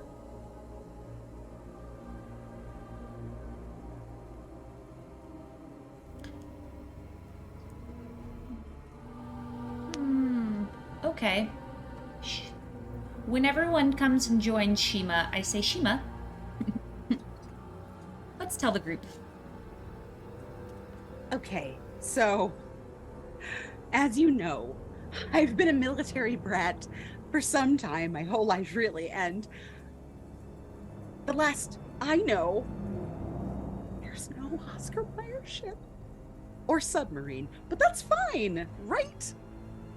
We have a healthy military. America is safe. America. Well, if it's not our ship, then where did I get all those rations that said U.S. military rations on them? I mean, not that I took anything. Our rations? No, from the submarine, I took a bunch of. I didn't take them. I mean, they said. Requisition. You requisitioned the rest of the rations. Yeah, I took a bunch of stuff off that sub, and it said U.S. military, and it was a little squishy. I mean, how do you explain that? A thing to note for both of you, since the truths that you established indicated you very easily got information, and the truth that I established with that, there was no one else on that ship. I should just point that out for you two.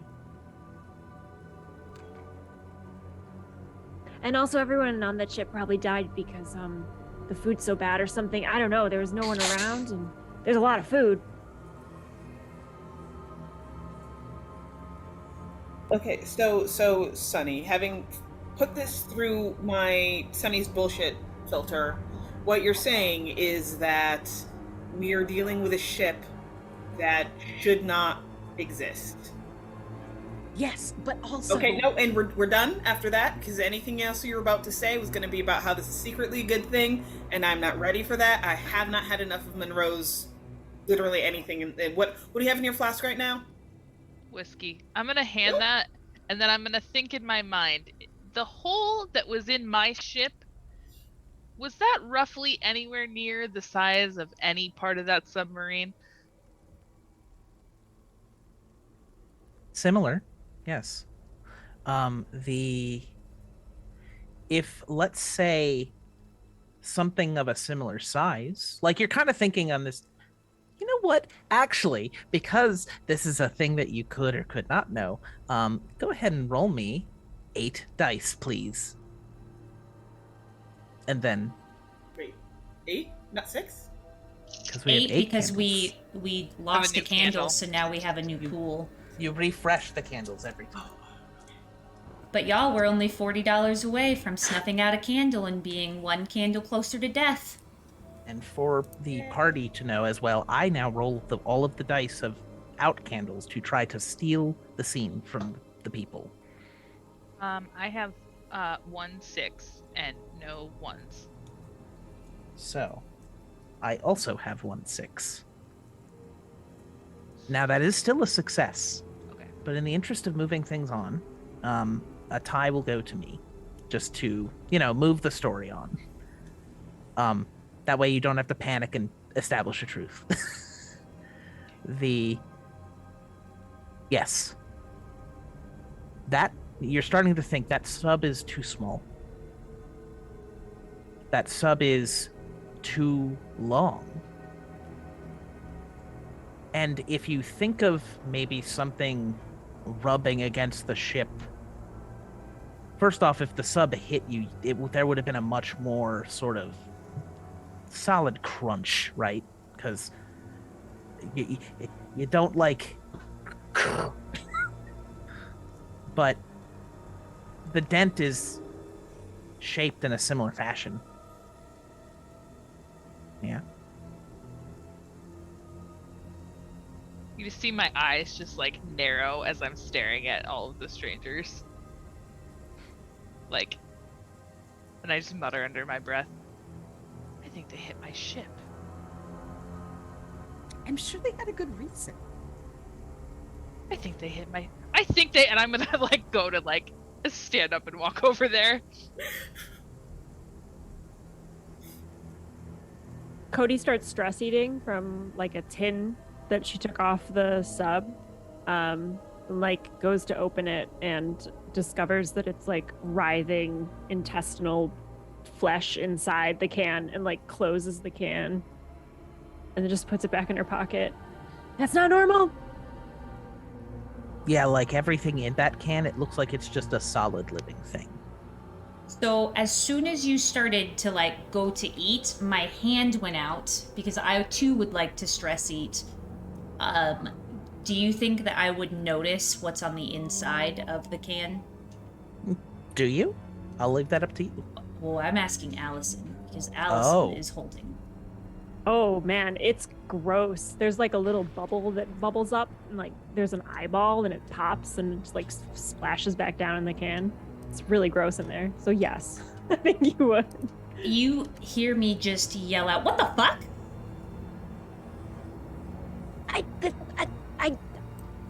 I thought it might be good for this chef. Botulism? I mean, I guess now in retrospect, yes. Y'all, Well, what are we you know. doing? What are we doing about this? We don't have much more food, so we can make the I'm- best of it. If I'm we don't sure do I can something cook soon- whatever's in there. That's gonna be worse than the pen, and if we don't do something soon, Monroe's gonna like straight up kill these people right now. Moira gets up. As soon as Sunny says, well, we don't have much food, we can make the best of it, she just turns and is just like, if you say one more cheerful, happy-go-lucky thing, I'm gonna go get Monroe. She just spins on her heel and like stalks off to try to stop Monroe before Monroe starts a fight with things that have a flesh submarine, because that doesn't seem cool. In the background, Cody holds up the can towards Sej, just gesturing to them like, "You want to smell it?" Monroe, this is a bad idea. Monroe, there are better ways to Shit. handle this. I'm gonna ask nicely. Did you or did you not hit my ship? And if they say they did, Then we're gonna talk about it. What if, communications officer, what if we just invite them back on their ship and we both go our separate ways? That What would if we be just wonderful. communicate with these people? I'm like, I walk walking. straight up to them and I say, "Hi, hello, Sej, communications officer. So wonderful that you are here. However, we have decided that we are going to be leaving, and you also are going to be leaving. Thank you so much for your time spent upon the USS Cornwallis Fucks, but the Oscar Mayer ship is now leaving." The Thank you. captain looks at you, and if I remember, you're a lieutenant, right? That's what they ask me. No, this is me. I think out of character, we established that you might be a lieutenant, or were you lower than that? Yeah, okay. Got it. Yes. We'll say you're a little bit lower, because I think we want. It seems like Moira is probably the highest ranking officer. or Sure, why not? That's fine. We'll say you're a rank, but you're not a captain. So the captain you just told off looks to you and says, "Excuse me." So sorry. And as soon as they say "excuse me," the admiral says, "No. I think you should leave. If you would like to maintain a perimeter around our ship, that would be fine. But I think you have given us everything that you can. And if you feel more forthcoming, you can send us a radio." I stand at attention at the Admiral. Sir Dix knows what he's doing. And then I cross my arms. Ensign, escort them off. And you see one of the individuals, Jess, the individual that you noticed earlier, stands to attention. Yes, Captain. Yes, and I call out to them. I know you, right? yes, we go to the Starbucks on that one deck. Yeah.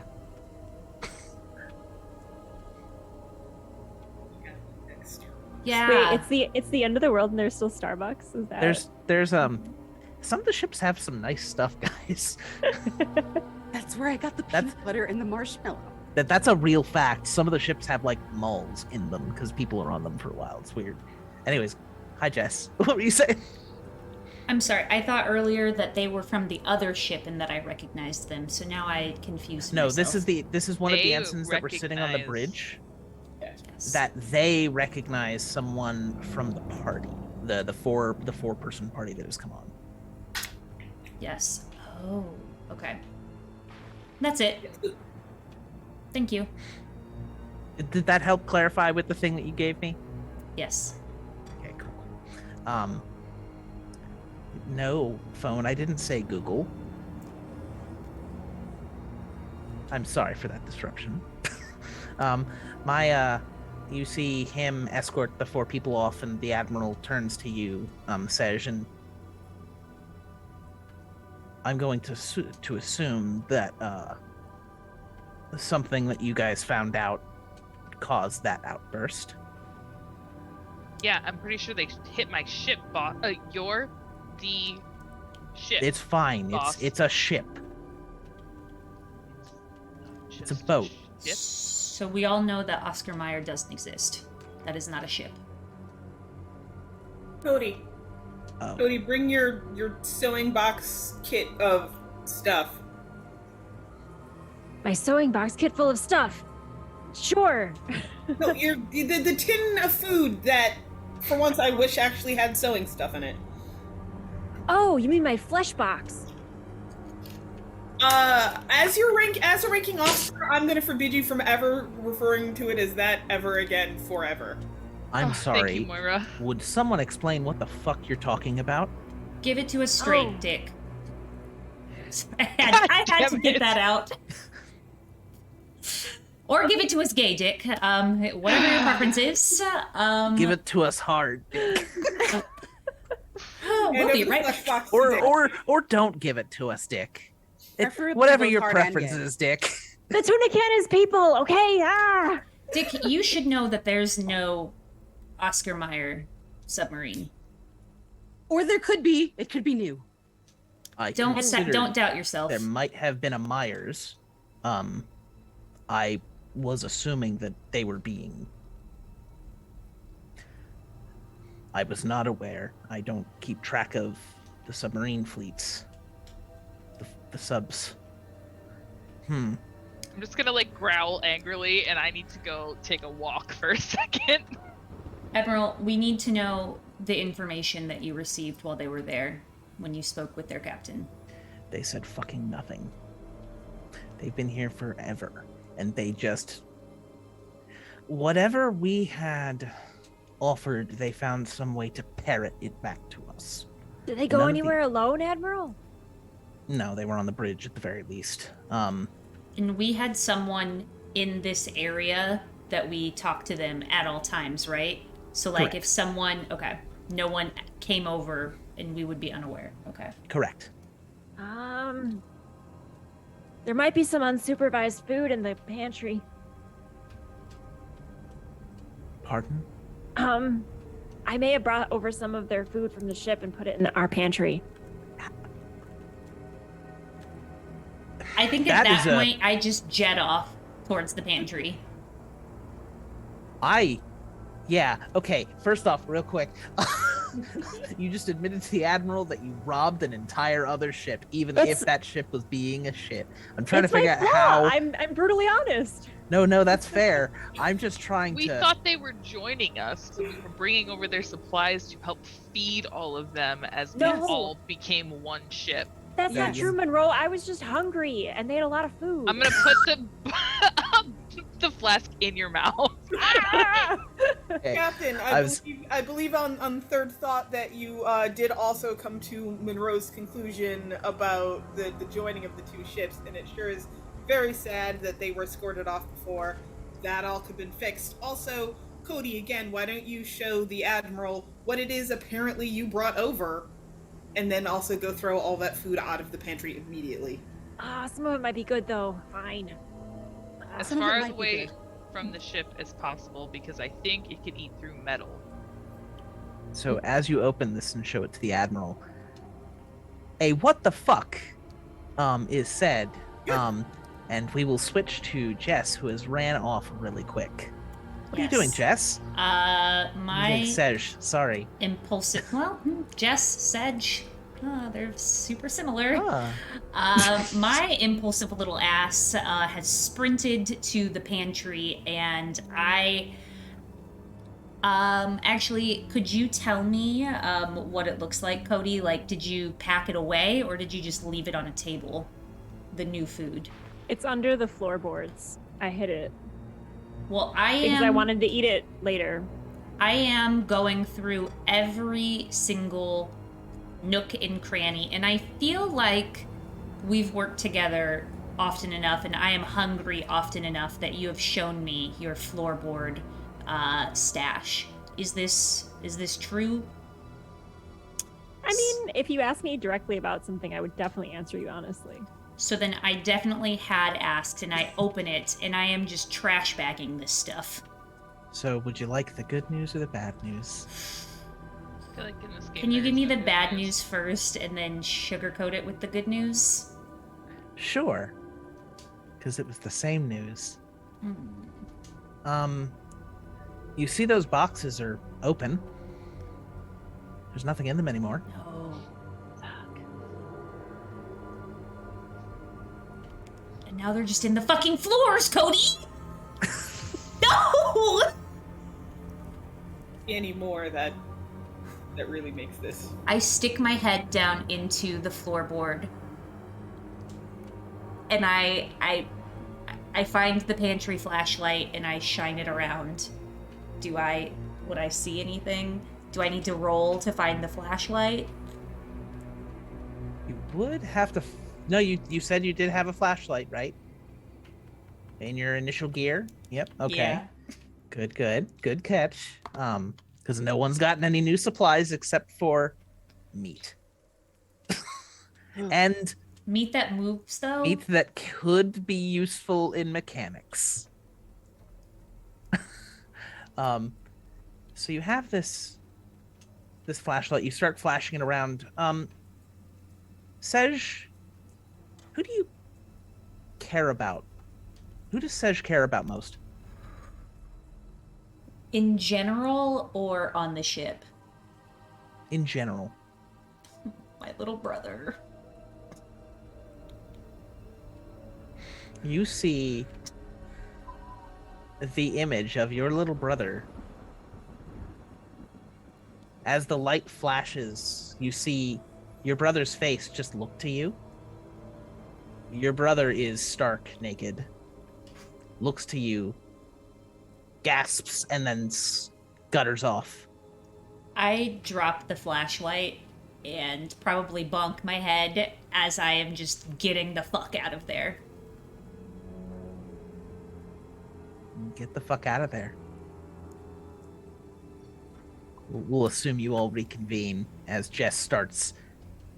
Like, you guys had a conversation about meat. And Sej comes back into the bridge. I have really bad news. All the meat is gross. It's all like more gross meat. It's worse than that. How is it worse than flesh floorboards? Well, the flesh is in the floorboards, and it is moving around, and it also looks like my little brother, who was not on this ship when we got on the ship. You got a reunion, though. I'm sure he was happy to see you. You can just tell that I am so stowaway. fucking mad. The thought that could be a happy thing.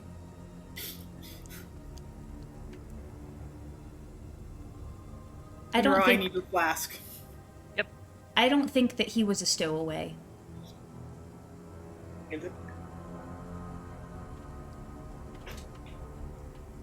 I don't know what the fuck we're dealing with. Has the ensign come back? I was wondering if anyone would notice. No, the ensign has not returned.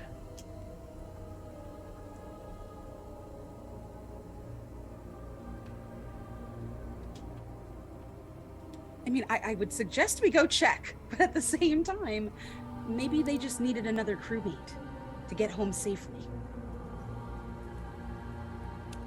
How in your brain is that a good thing? Well, it's one less mouth to feed. Everybody's really upset that there's not enough food, and apparently now what little food we had is in the floorboards. We should forgive her that one. I don't I think know, you and I'm understand. mad about it. I don't think that you understand that it's not edible. We cannot eat this food because it is moving around. No, we can. Look, it's fine. I've eaten weird things before that chef made. And Cody, what the she'll take a fuck? bite. You can't. Oh my god, Cody, spit that out. No, It's fine. raw. No, Hey. chef has made weird Extra things protein? before. I think a roll is absolutely necessary here. Holy shit! I'm gonna post it. I'm gonna say it this way. I can either have Cody roll to successfully eat the food, or I can have someone roll to successfully try to stop Cody from eating said food. I'm How not would gonna we try like and to stop handle that. this situation, dear I'm friend? gonna roll to stop Cody from eating the food, Okay. if that's cool with everybody. Go for it. Yes.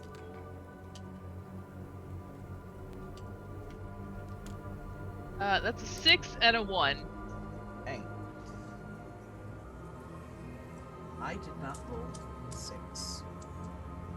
But we are down to 7 dice. Tell me how it goes. What's it look like? I'm gonna like just smack the can out of Cody's hand and just be like, this'll treat you a little better, and just pass the flask over again. Ah, The meat splatters across the deck of the ship. I immediately try to get down to try to save it. Like I'm trying to like I have. I'm gonna stomp on it. Wait, actually, yeah. While you're stomping, I would very much like to tackle Sunny for her own good. 100% that reason, to keep her away from the squirming meat pile. We could find a use for this. I would like to attack Sunny, help Sunny. So there's no real PvP, guys. So how would we like this to go? Higher roll. Technically, Whoever was has gonna more say- 6s. technically, who has narrative control right now is Mana, because Mana succeeded in the roll. So hey, Mana, in this fight between Shima and Moira, how's that go?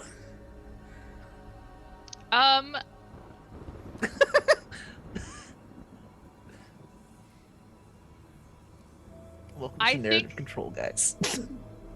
Yeah, right. I think that like I'm stomping on this meat, and Shima goes like, "Oh, let me go to get that," and then Moira goes to like tackle her and kind of misses, but Shima doesn't get to it because I've already stomped on all of it. Oh, I like that. That's a good solution. Thank you. The meat was not moving as you stomped, but you stomped for good measure. It is a paste into this floor. I do have steel-toed work boots on, so you know. now you're due for a shoe shine, so that's good. The good news is that it's not eating through the floor like you had thought. I will give you that. Oh, or my shoes. Or your shoes. Yeah, sorry. I probably should have told you about the shoes first. Yeah. We should go check on the ensign. Yeah. The admiral nods and says, "Everyone else hold here." And the admiral joins your party as you go check the floor. As you guys head to the deck from the bridge, you cross the airstrip, that little runway they have on the side of the fucking aircraft carrier, guys. Thing with I the know. stuff. I have rudimentary information about this stuff. we You guys believe look you overboard. wholeheartedly. We just lost a candle. Oh shit. Oh, Good, dang. because I will describe this scene and then we will end it, because that's very appropriate. You look towards where you look across the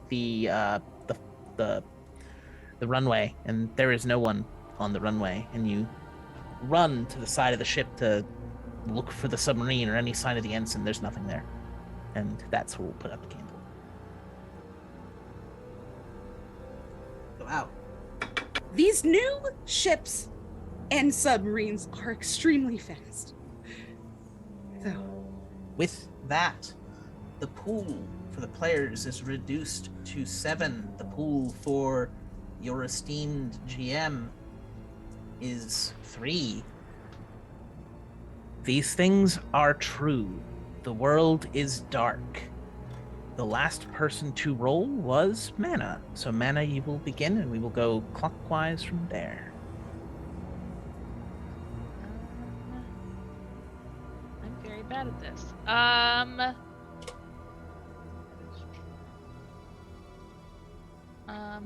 While looking around for, the weird rations that are now moving around, we find actual food that we can eat. Like that. New, what you got? The vents and bulkheads are filled with the sound of laughing children, crying women, and skittering. Hate that. Thank you. So, do you want See, the you're good... good at this, and I. So, No. New, you want the good news? You basically said what I was going to establish with these creatures from the start. So, thank you. Yay! That's awesome. I'm a hipper. I will simply add that on top of this, you begin to hear the sounds of very few of you. Specifically, I'm gonna roll a d6 and choose randomly. Uno, dos. Okay, actually, so Cody, whoever you care about most, you hear singing in their voice. Oh, That is the truth. wow.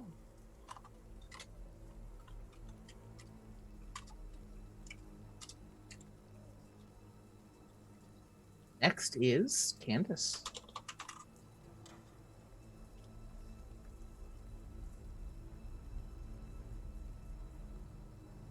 The food isn't gone. It's just found a new way to be.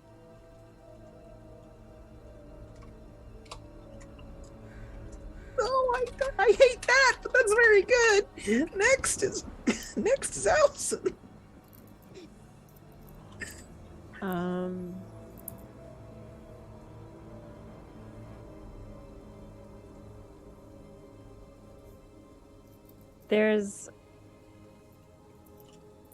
I'm just gonna go with something simple. There's storms all the time.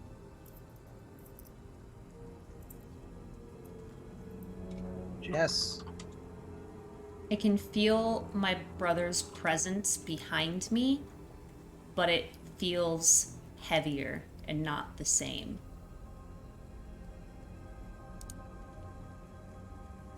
Okay. How many candles do we have? 1, 2, 3, 4. I keep going under by 1 mana. You have 1 more. I don't want one more.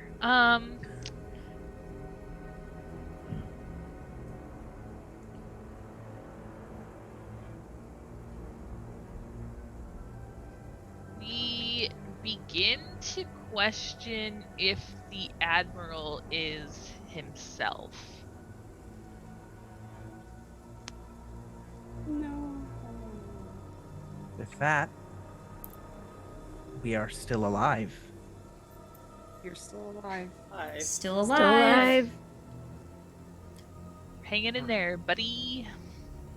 I love how there's been no excuse to burn cards because it's not your fault.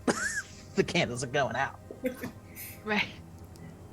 What scene are we at, Mana? What are we doing?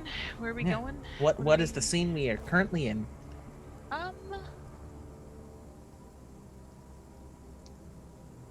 I think we are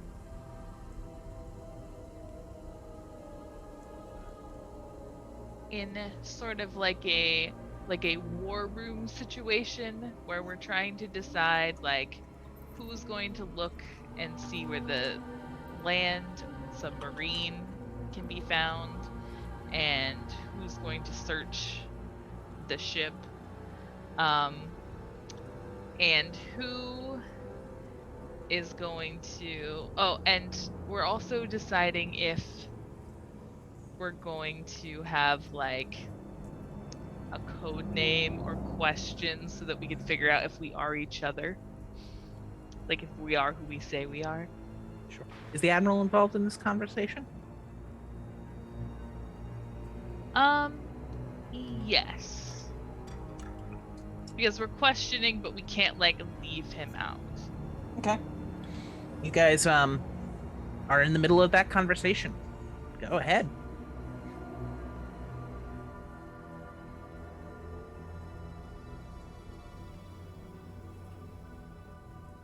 So just one more time to make sure I really have it, because every time we say it, my brain keeps refusing to actually accept this.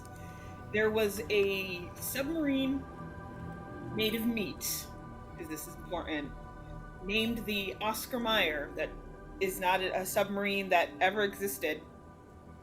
We brought all of the food on. The food has decided to become something else, specifically Sedge's brother, and is skittering around the bulwarks like a deranged rat. Yeah? Yes. Okay. What's your brother's name? My brother's name is Steven. I don't think that thing would answer to Steven. Have you asked? No, Cody, I have not asked. Instead, I freaked the fuck out. Is there something in the kitchen that we need to know about? And I mean this before all of the wandering flesh meat and everything. I mean, that makes the two of you the two of you. Chef and I just get along really well. I cook with love. And I like eating.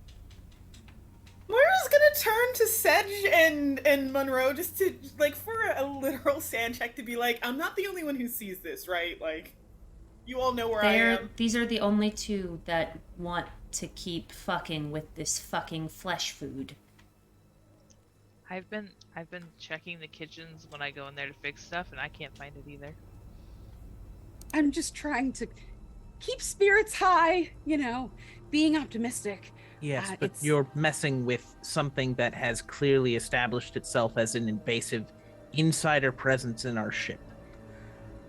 I'm not siding with them. I'm just trying to keep our spirits up. Speaking of them, have you guys ever, like, heard them around here? Like, heard singing?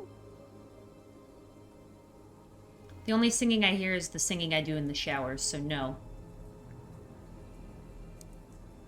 Do a mean beatbox. Cool. Sedge. Totally. What did Moira say? You do a mean beatbox though, Sedge. Unfortunately, we will not be hearing that this evening. Y'all can just use your imagination. That's another 250 dono, guys. Hearing Sedge beatbox. Yes, if y'all get us to $250 more than where we currently are, sure, I will try it. But, breaking news, this just in, candles are now snuffed for every $50 in donations. So that means the next $20 in donations that we get will snuff another candle. Thank you. Back to you, Ankh. Cool. And with that news, breaking news at darkness o'clock, you guys hear skittering in the walls. I won't say anything. I don't want to upset anyone. I think we're all upset already, but Okay, I'll say it. Okay. If there's rats, we at least have something to eat, okay? Have we ever had rats on this ship? No. Oh, I'm sorry. That you was actually actually that was directed at them. I just look her dead in the eye and say, My bad. have we ever had any rats on the ship? Not anymore. Ah, shit. Sorry, Chef. Only Kennedy. Okay, actually, that was good. That was good. I was gonna threaten again, but no, that you've earned yourself one. Good job. See? High spirits. Admiral, do you think we should maybe, I don't know, talk to the crew, make a general announcement, count heads, let them know that if they're seeing people who shouldn't be on the ship, it's probably sentient skittering foodstuffs. Yeah, we'll need to go around manually since the buzzes aren't working anymore. I mean, we have the communications officer. Officer, communicate. Yes. Yes, Moira. Ankh, do I hear any, like, scuttling in the walls still? At the moment, no. Okay. Damn.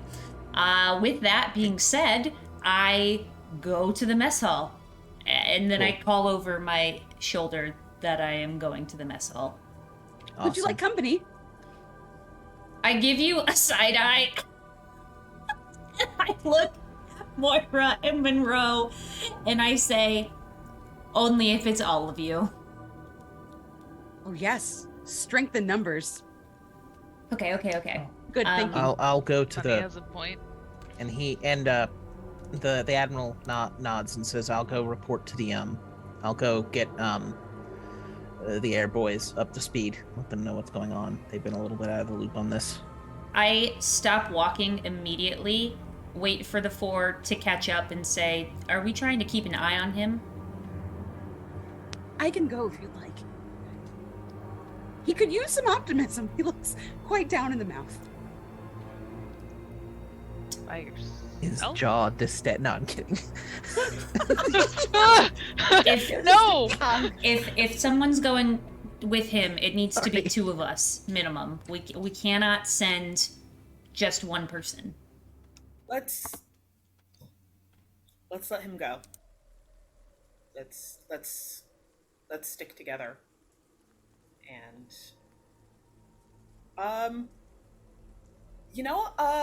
do we have walkie-talkies or anything? I mean, I had my phone in my pocket. There is no wireless service on a ship, unfortunately.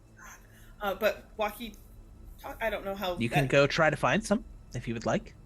Let's go to the communications port specialist Because area. the communications area is on Yeah. the boat with Flyboys. We can- Everybody knows that. We can, It's so yeah, true. we'll go to the communications office and see if we can get some supplies from that location. At that suggestion, dear friends, Moira, go ahead and roll me your 7 dice.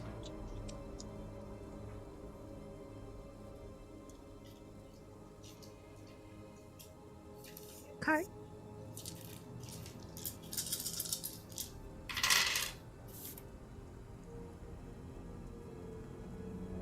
Ooh, no. I'm going. So my virtue Okay. is that I'm excellent at navigating, and I'm very good at finding my way around. So Which would I'm prevent just part of the gonna, problems with the hallways that you pointed out. Yeah. yeah, I'm just gonna re-roll these 3 dice for no reason. Don't worry about it. Okay. Okay. Oh, well then, we only lose 2 dice now, but I did get a success. So, yay! Awesome. Are there rerolls finite? Like, do we? You Have burn to- those cards once they Yeah. are used. So Okay. once you burn a virtue or a vice, you have one of those left, and then you have your moment. So you just use 3? She used or they used their card to re-roll the ones that they had, and Yeah. they had 3 ones, I rolled 3 ones. which would have been 3 dice removed from your pool of 7. So technically, by burning that, I saved us a die. You're welcome. I'm a hero. That's my line. My hero. Spending a good amount of time together. So are So- we down to 5 dice right now? Correct. And I would Okay. like to point out, Moira, what did we find in the comms room? Disaster. Absolute disaster. It's not subtle. Like, there are definitely ways you can go in and fuck up a comms room without it being obvious that that's what you're doing. There are wires you could cut, things you could just loosen. No, either somebody was in a real hurry or somebody wanted you to be well aware that that this has been messed with. Stuff is ripped, stuff is torn, stuff is upside down. Maybe it was Kennedy and or work when they were prepping for their mutiny. Who knows? Is But- stuff missing, actually? That's a question I want to ask for information. Yes, the stuff that is there supposed to be is not there. Did you have a list of things you were thinking of?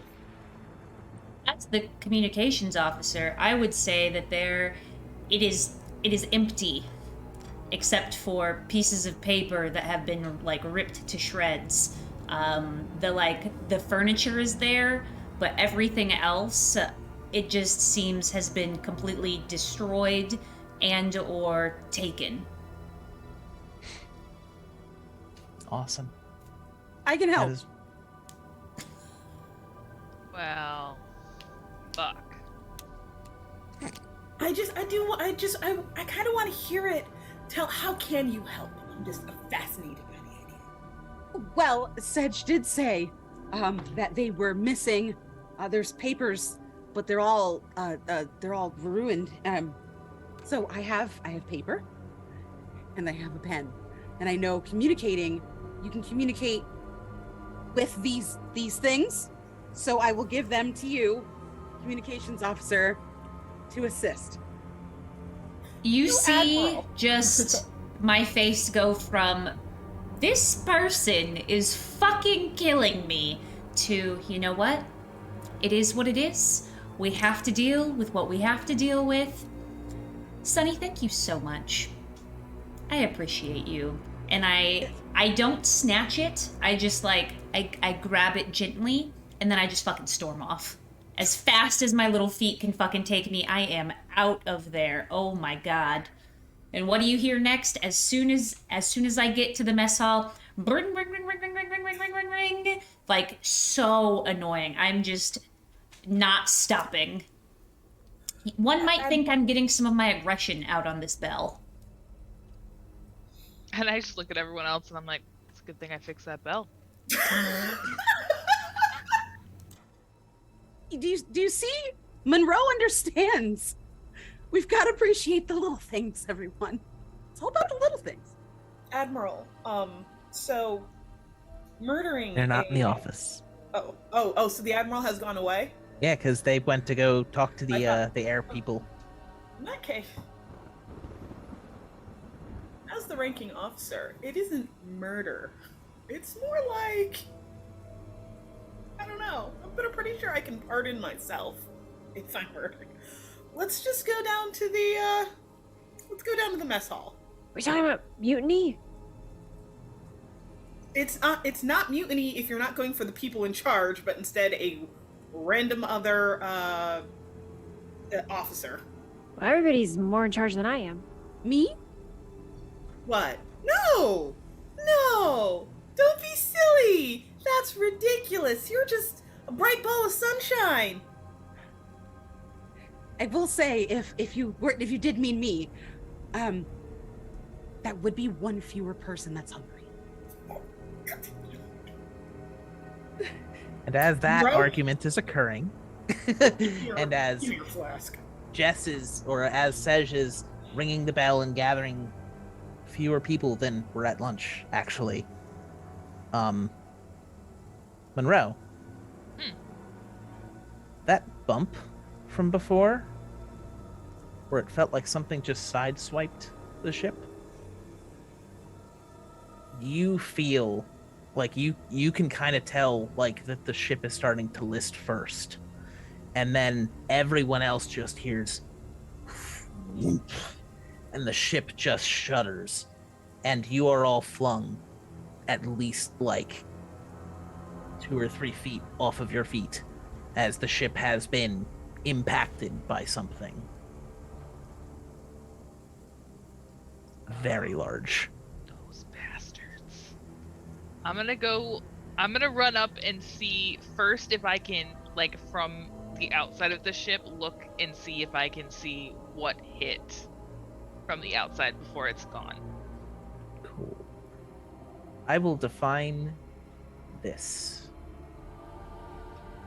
Monroe, what did you care about most? What do you care about most? I would say probably everybody on the ship. Those are the people who you care about most in the world? Yeah, Monroe did have people before coming onto the ship, but already had a loss in his family and then threw everything into this ship. Okay, good. So multiple people. You look over the ship. You've been around for a while. You haven't necessarily fought in any engagement where ships were lost, right? But you look over the deck really quick and you see, again, there is now a large hole in the side of the ship. That metal looks like it has started to degrade, and you see so many people, so many faces of people from this ship in the water, screaming and flailing and panicking, begging for help. Hey, we need some help over here! And I'm just gonna start, like, throwing, like, things, like, the stuff over the side to, like, help people.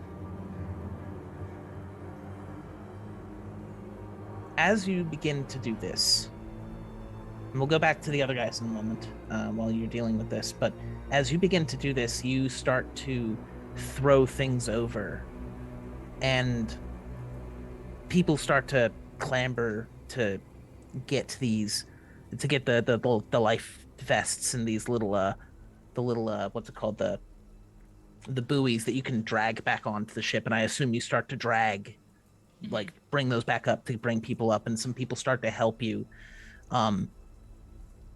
One of the people begins to like they're almost there. Do you try to help them back onto the deck? Yeah. But I'm gonna start to, like, think about it too. Can I, like, look at their faces as I'm trying to, like, as they get closer? Yeah, let's caught it. Good. Take those 5 dice and roll them, please. Yeah. As I you am, begin like, to reach out and you see this person look you dead in the eyes and smile.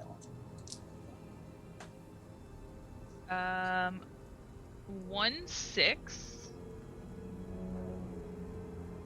So, I'm gonna break the news to you. You succeed. You're safe. Okay.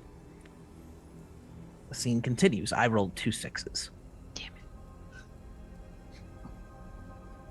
So, as you begin to reach for this thing and you see it smile, you see it, not its hand reach for you. You see its whole body lurch forward.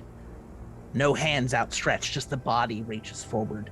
And as you, like, immediately recoil and pull back, you see one of the younger guys who was trying to help you out, like, jump in the way to intercept this person, to tackle them to the ground. And as soon as they impact this crew member that you have brought in, you see that crew member almost fold around the ensign, and before the ensign can even scream, they are pulled back into the water.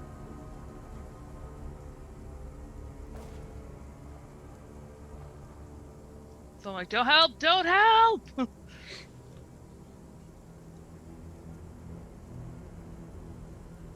You begin to hear all of those voices screaming and chittering and song now coming from the water.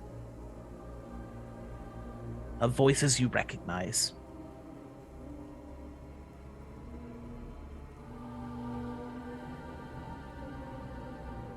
And when you don't respond, you start hearing clawing against the hull. I'm going to run back inside of the ship because I want to get everybody into, like, upper decks so I can close the entire bottom of the ship off. There. Let's switch scenes real quick while you are getting that ready. An impact occurred. while you were heading to the mess hall and Sej was ringing everybody, the mess hall is now a mess. Those tables have been thoroughly displaced.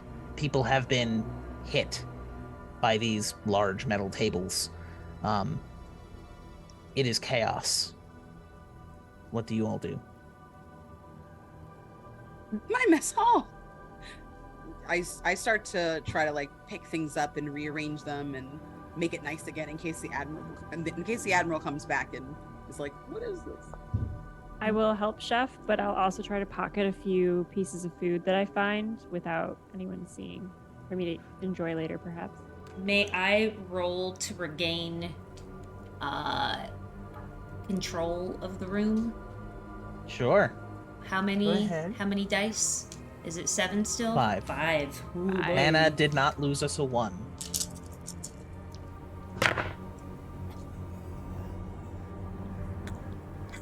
Jess did though. I Damn. rolled 2 1s and 3, or no, I rolled 3 1s and 2 2s. Would you like to? Does your whatever you have left apply? My virtue is being punctual. So I don't think so. We could make an argument with that. How could You got to the mess hall in time to be there For when it all dinner. happened. It's dinner So time. Well- you were able to take control when it was all chaotic. and even with that, we can also say with punctuality, and you being an officer, you know what evacuation drills look like. You know what emergency drills look like. You are on point with organizing everybody in this room to try to get people into crisis mode. So I rolled a 6, and then I also rolled 2 1s. So, you do succeed in reorganizing this room. You are barking. Well, I will let you, because I did not roll a 6. What does Okay. this? And for like actual reference, basically there are drills that are established to rejigger things in an emergency. So, you are welcome to start doing that. Approximately how many people are in this room? Right now there are 50. All right, I ring. Let's say about 50. Yeah. I ring the bell and I say, "Calm the fuck down. We're going to get through this. Everyone take a deep breath on the count of 3. 1, nope, not yet. 1, 2, 3.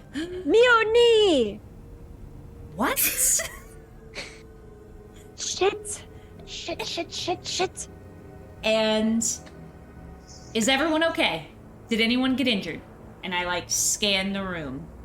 And then I say, you, turn the tables back up. You, go and make sure that there's nothing broken on the floor. You, go and check the wall. And I just like keep telling everyone orders to 1, get the room back in shape, but 2, to make sure that they are not around us. Good. As you start barking out the orders and people are reporting to you, and some of them are reporting almost not fast enough, so you have to like get them on point.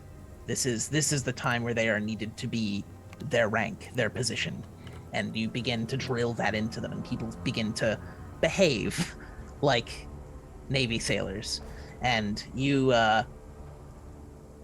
identify a couple of the people who were part of the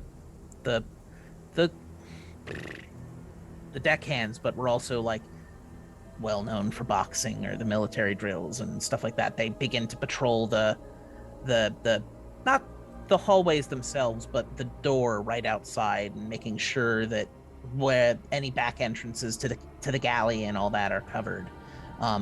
You identify one of the medical officers and begin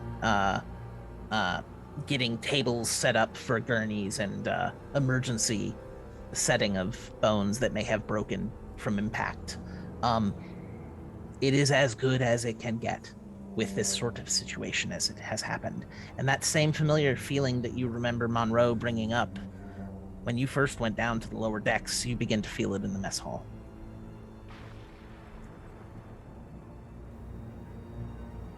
think I walk over to Moira and say, do you want to take control? I'm not feeling amazing. I don't know where that came from. Was that too mean of me?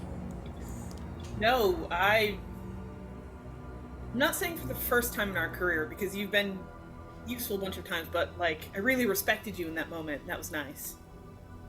I think I give Moira a hug. Like a big bear hug at that point. I didn't know we were okay. Well, this is the thing that's happening now. Pat. I think I look up at you and say, thanks. I'm not doing so hot right now. All right, Sedge, just sit. You got us through the moment of crisis. You're allowed to take 5, fall apart, then get back up. You're doing a good job. Thank you. We just lost a candle. We close the scene on that lovely positive note while the ship is still filling with water. Boop, boop, boop. There we go. Boop correctly next time. The candle is out.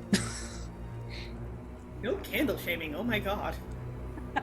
You dirty, dirty candle.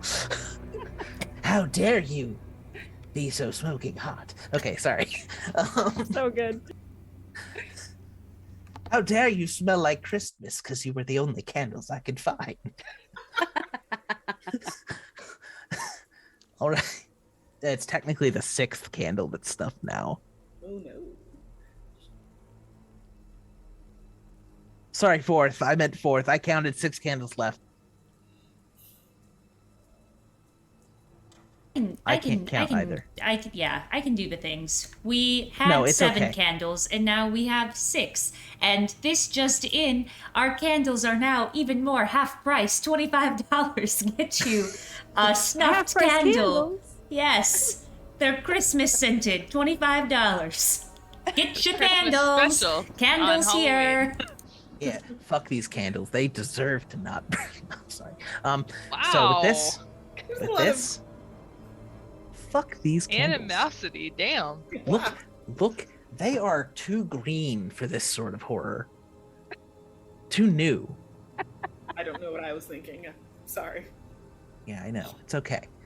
I'll forgive you. I don't know where that came from. My bad. Whew. Double crit fail redeem. Oh, that's a person. I was like, that's a new redeem that was added.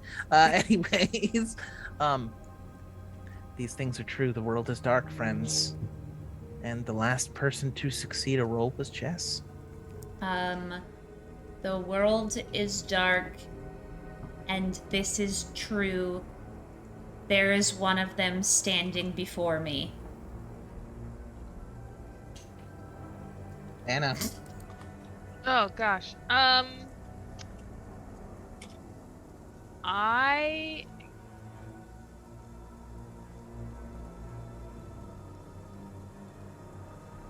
we saying that like time has passed or no? Either or. It doesn't. However you want to set it up. Could I say that I successfully closed off the bottom of the ship? Yeah, sure. Cool. I successfully closed off the bottom of the ship with nobody down below, to my knowledge. No issue. Cool. Next we have new.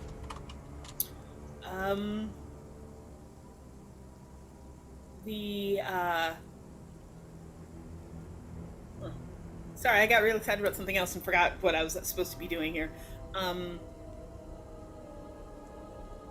The ship, so the engines have failed, but we've still kind of been moving. At this point, we don't even have the sound of water against our hull. It's like we're just stopped, dead stopped.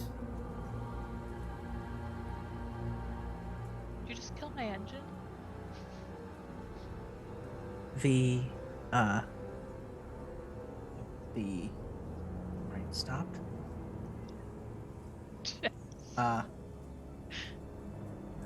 No, it's okay.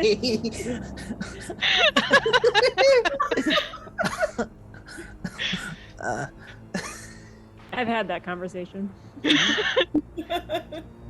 Hey, Monroe. stay hydrated, baby. Monroe, this thing is Yes. true. As you were beginning to close the bulkheads, you saw several of one of their eyes. Like down in the bottom of the ship. Outside that hole, because it's real big. Don't like that. Candace.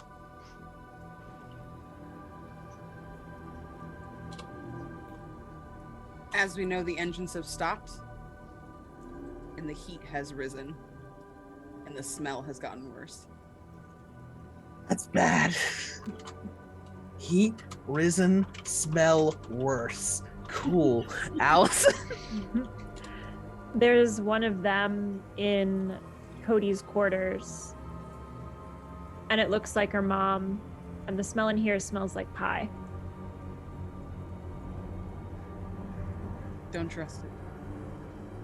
Just Okay. kidding. At least you have pie. Yes.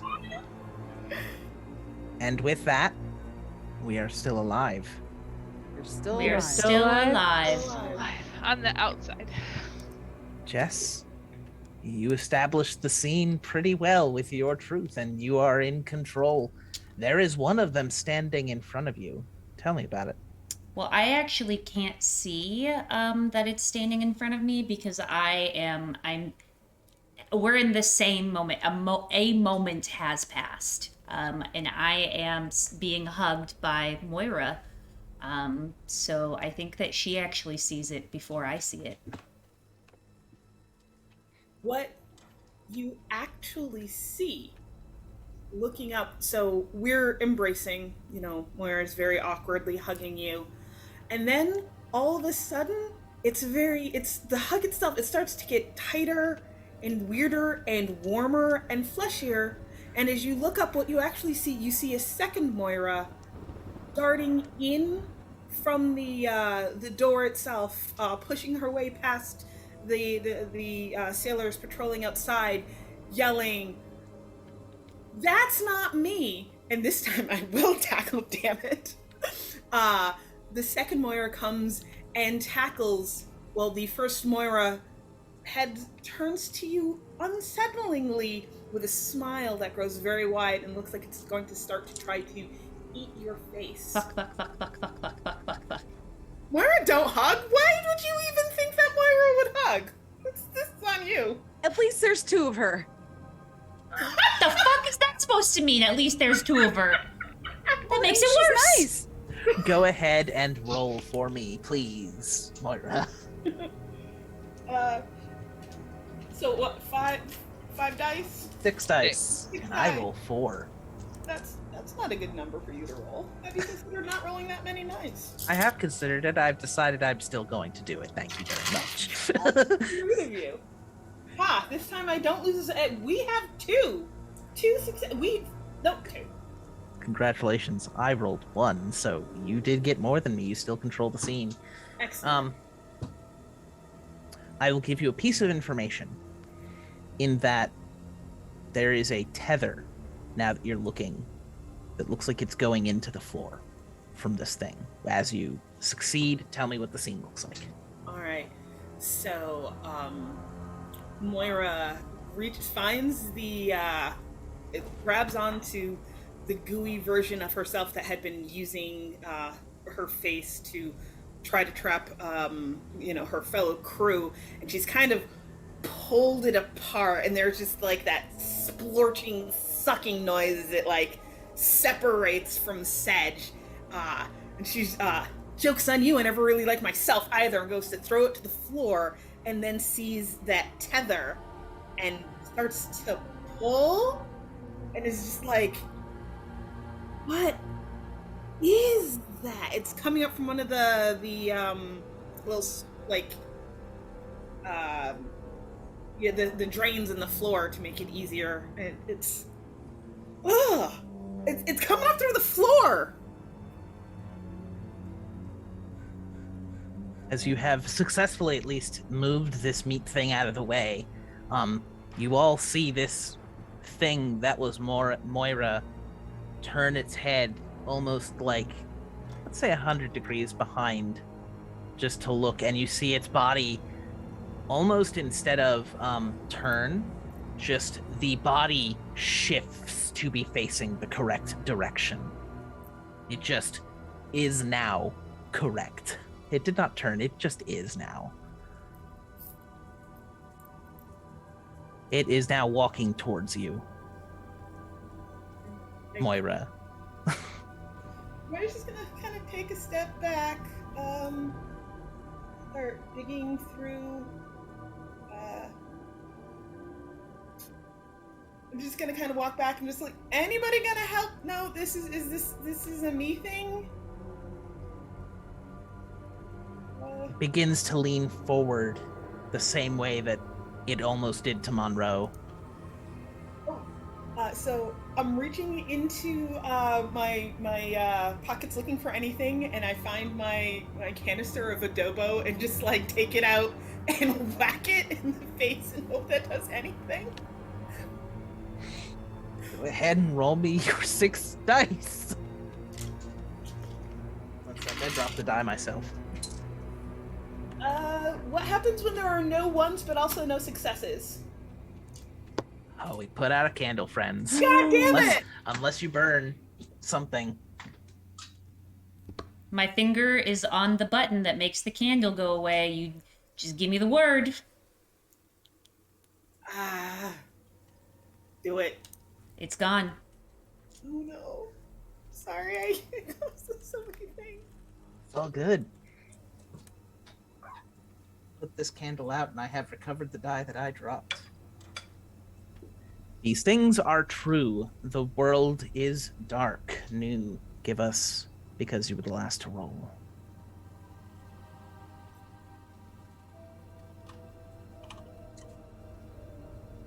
They're no longer just mimicking faces now.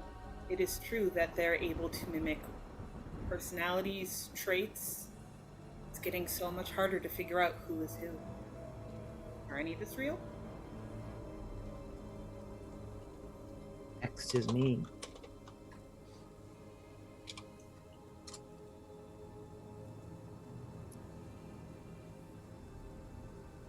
Cody. Oh, did you say me? Yeah. Sorry. No, sorry. I'm telling you what the truth is real quick. Sorry. That was not well defined. That's on me. I'm sorry. Your mother is calling to say come home. There is no phone. You just hear it and know.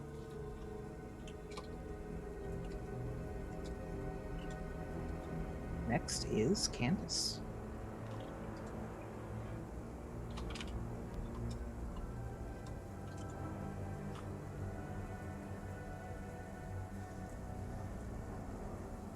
Time has no more meaning. That's pretty fair. Allison. Building on that, everyone looks like they've aged at least 20 years.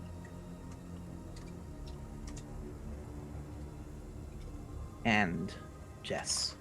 Building on that, in 5 minutes, someone will die.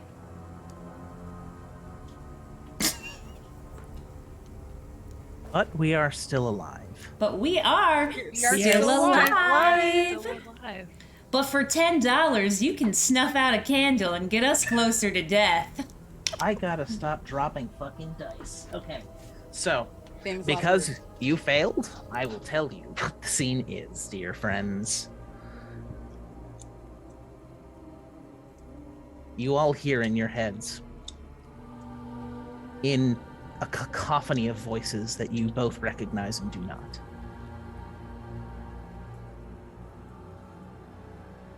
Return to us willingly, or I will make you, or we will make you. You are ours.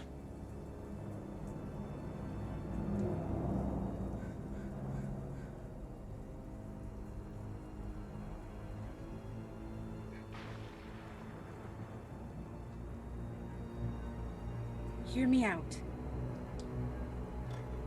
They want to be with us.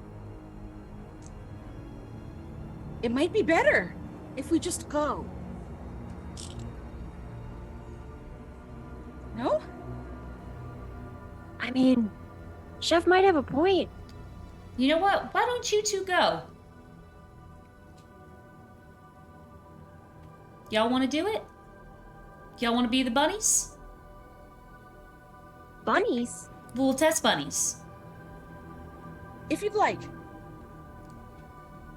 I look at No one will cook for you. I look at Moira and I look at Monroe to like see if they're going to say, "No, Sedge, that's a terrible idea. Don't let them go." I think we should all stay together. And you just see, like, if we've aged 20 years, I am 70. Like, I look sad and old. You look great with white hair, though. Thank you, Sunny. Far from Moira looking like she's going to say, Sedge, how could you? Moira's like about to write out like a thank you letter to the flesh creatures, like, dear friends, we could have done without all of the rest of this, but you know, you at least did do us some solid, so hey, thanks. Hugs and kisses, not like that. Moira, like, is where she's about to be. The meat thing in the kitchen just stares at you. The not Moira. It is not moving closer to you, at least. What do you want? Other than, us. Is your name Steven?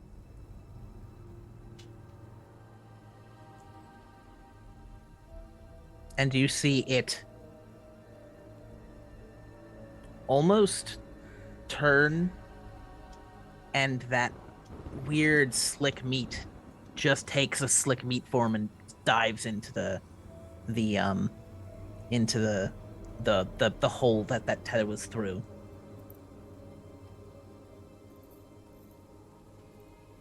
And then you hear a skittering. I heard my name called. It's the voice of Steven. I would like to backtrack to the very beginning of the game when you allowed me to have a flashlight. Yep. Will you allow me to have the 9mm gun that I was saying that I have when I was like, I'm not a gun person? Here, how about this? Want to roll some dice about it? Yes. 5? We can say that you, yeah, it's 5 now. We can say that, this would have been like a requisition in the middle of it while you were doing your stuff. I rolled a 1 and I also rolled a 6. Cool. So you get to define the scene. I only rolled 1-1. Sorry, I didn't roll a 6 is what I meant to say. So there is a gun in my hand. And this gun is like shakenly pointing at my brother. And I am in a power stance. I'm not a gun user. I think this is a power stance. And I say, Steven, I know that's not you. I'm sorry. And I pull the trigger at the face area of this meat suit. So I'm going to ask you a question. Would you like to roll? You don't have to. I cannot make a failure if you do not roll, is what I'm saying. Ooh, it's only 4 die. As much as I want to get rid of these dice, I also... Get away from it too. Oh no. I just hope that I'm on mute. I probably am. Yes, Steven! Okay, I'm just going to hit Steven with the bullet.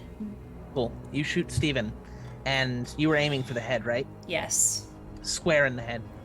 Yes. Right there, and the force causes Steven to back up, and you just kind of see the meat, this thing, slick back, and you see a green blue ooze pour from their forehead.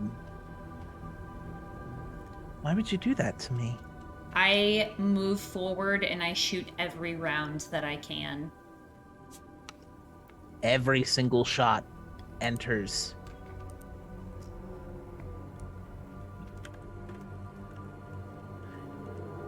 Every single shot enters. Every single bullet punctures through your brother. And each one leaves that sickening green-blue ooze from this body. And simply, you hear in your heads, it seems the time is up. We just lost 4 candles. Oh, cool. So that I can make this more dramatic then. You hear in I'm your sorry, heads, 2 candles. I can't math. Oh, I am shit. too gay for math. So the good news is that once we get to the final candle, we just keep going until people die. So, we put out 2 candles, and I will tell you what happened with that ending. You shoot your brother and empty 20 rounds from this 9mm into your brother, the full clip. And the brother stands there almost sad, whining. Not in pain, just in forlorn almost. And you hear in your heads that cacophony of beautiful voices simply say, "We did ask nicely." And that thing that was your brother extends. The flesh just... No cracking occurs, just the flesh extends into this long, now bluish green tentacle that reaches out and just slams into some of those tables that were holding injured and some of the medics as they were treating them, and just slams, picks up, and you hear screaming as they are dragged into that vent.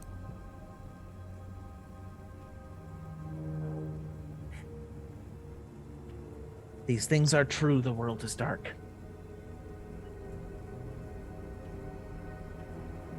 And Jess rolled last, I think. Yep. I am incoherent in speech. Next is Nana.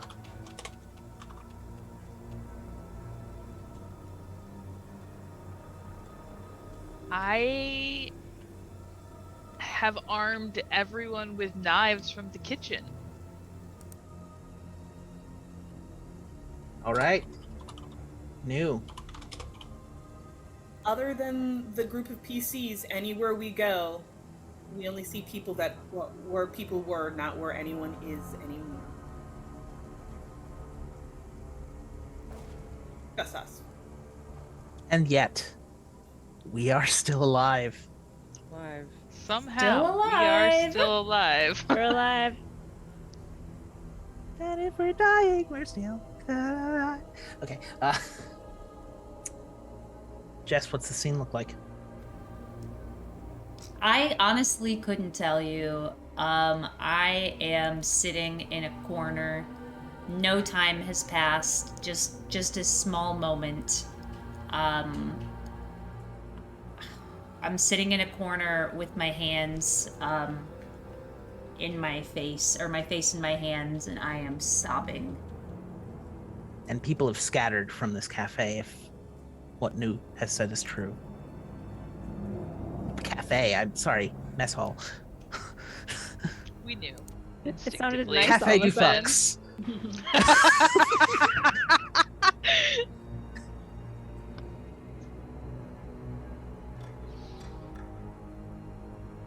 Sej is crying, sobbing actively in the corner.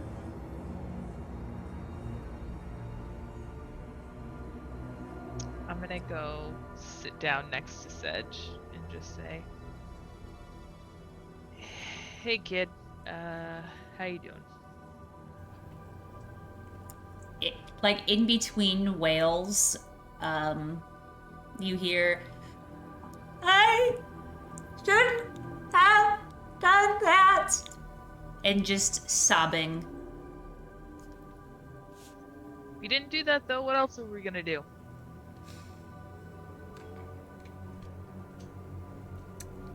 Not many people would have had the courage to do what you just did, and I think that is admirable.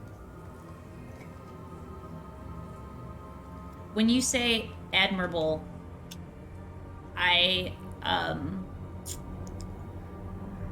don't stop crying, but I'm a little bit more coherent. Where is the admiral?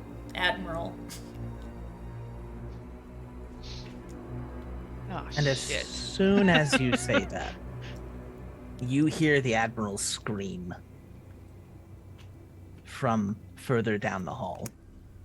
And then thump, thump. I'm just gonna point. That'll be it right there. And I'll like pat your knee and stand up. I join you and stand myself up and like snot like just wiping it all away and like onto my slacks and like I'll hand you like I've gotta have a handkerchief. I am an old man. Yeah, you're 70 years old. Yeah. As soon as you turn 70, you just automatically have a handkerchief. Them's is the rules.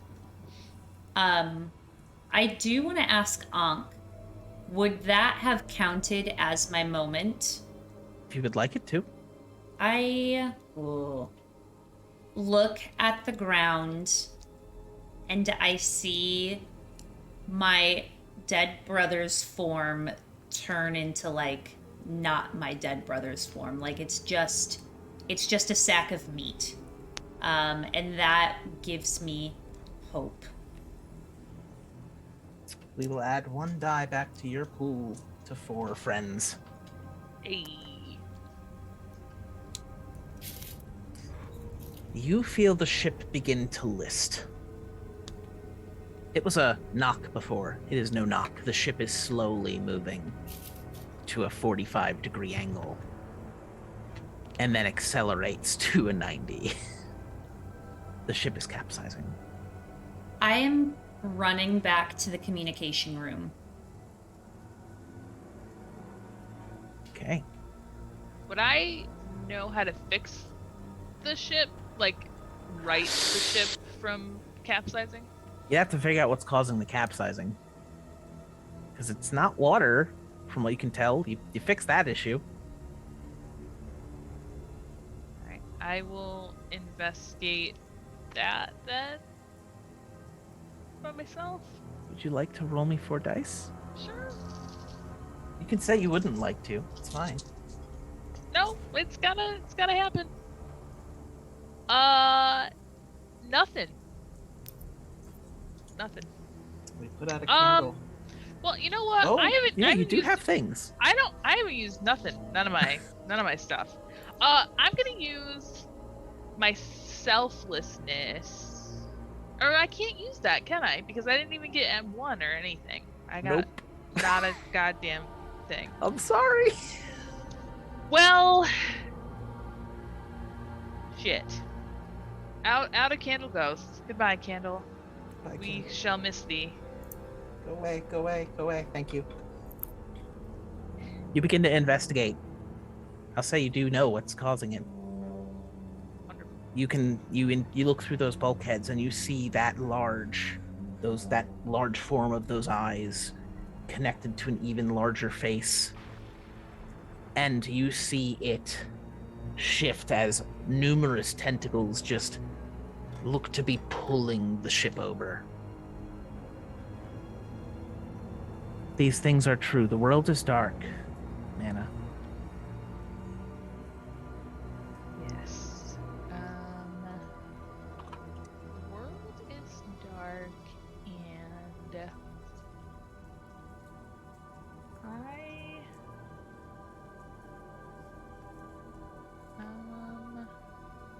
you said that the tentacles are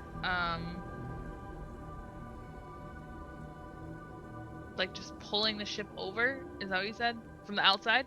Yes, the big thing is using tentacles to pull the ship over.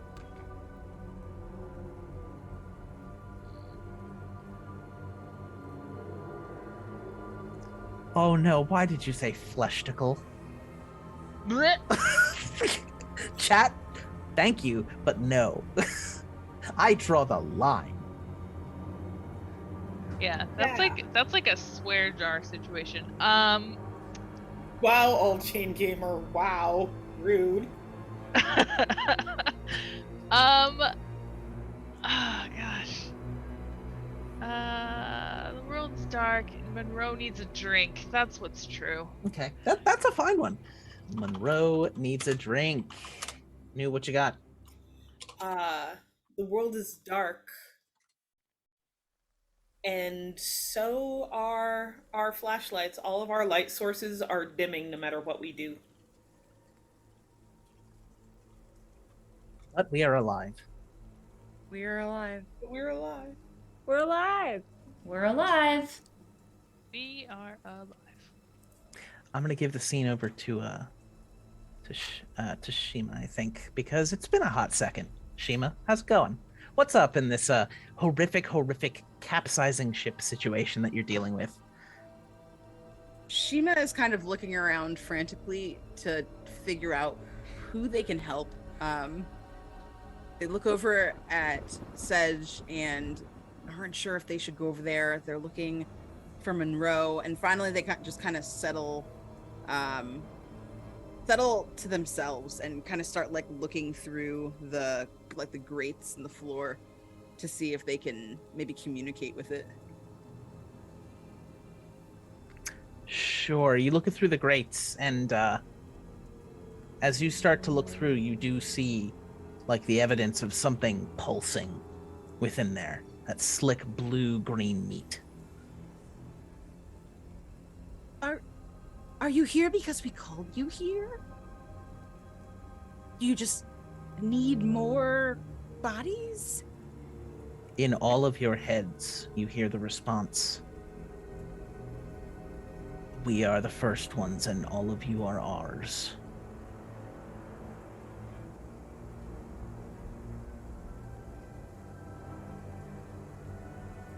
It's very nice to be wanted.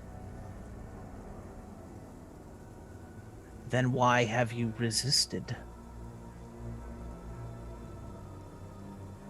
Come to us, child. If I do, everything will be easier? We will fix all that you have broke. Well, I've broken a lot of patience today. Can you fix that? Patience will no longer be a problem. All of you are hearing this in your head. Are any of you looking at me? I'm rushing to the communications room. So I am not looking at you. Trying to fix my ship. What Moira is? Moira's just staring with just this horrified, like, no. I don't know if any time has passed in between these moments, but I feel like I was in my quarters at some point. So Yeah. Maybe I'm emerging from them and make eye contact with you. You see Shima just talking to this flesh that is now starting to come up out of the thing, and you hear everything that it said.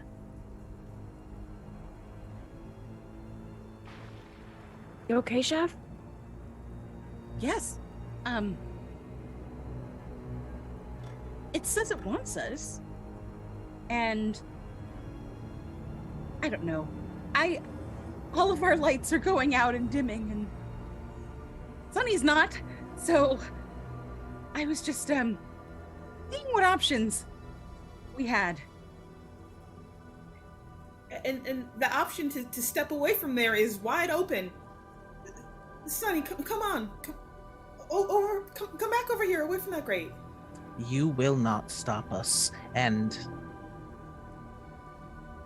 Shima, I would like you, if you would like, to roll me 2 dice to try not to be pulled through the vent. You will not stop us. Moira just turns and stares at the grate and is just like, I don't take my orders from you, floor goo. Come on, Sunny, come back over here. I got a 3 and a 1. You I'm have gonna burn my resourcefulness and You did reroll have- this one. You have those knives. You did get knives. A bunch of knives for both yourself and Monroe.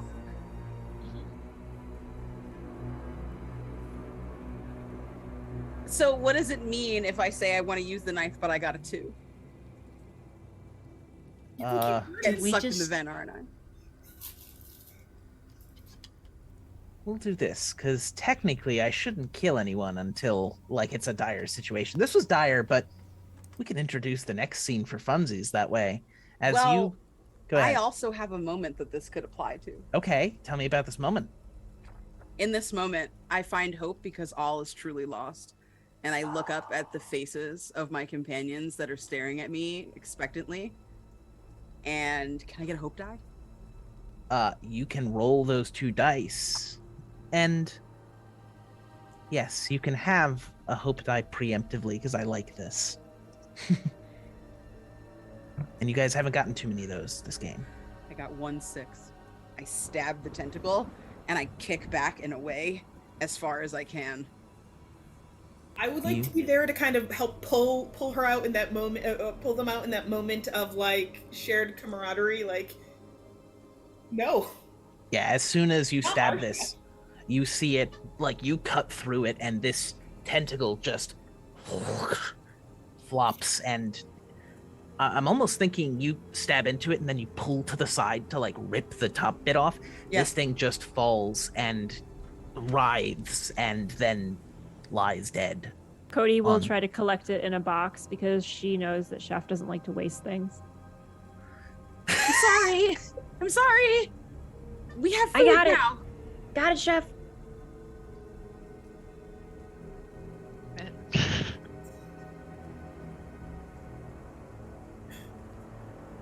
Thanks, Cody. You will regret this. This is the nastiest it's sounded in your head. And you feel that ship again, just...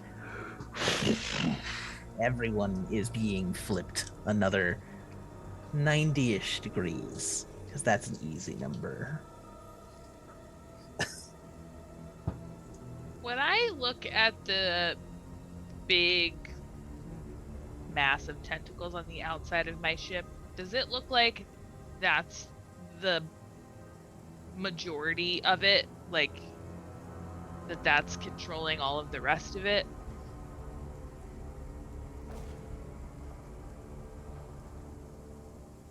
One second, I have to think about this. From what you can see that there are tentacles simply because they are in front of you. You cannot see the tentacles outside of it because its face is pressed into the hole, and all 18 eyes are staring at you.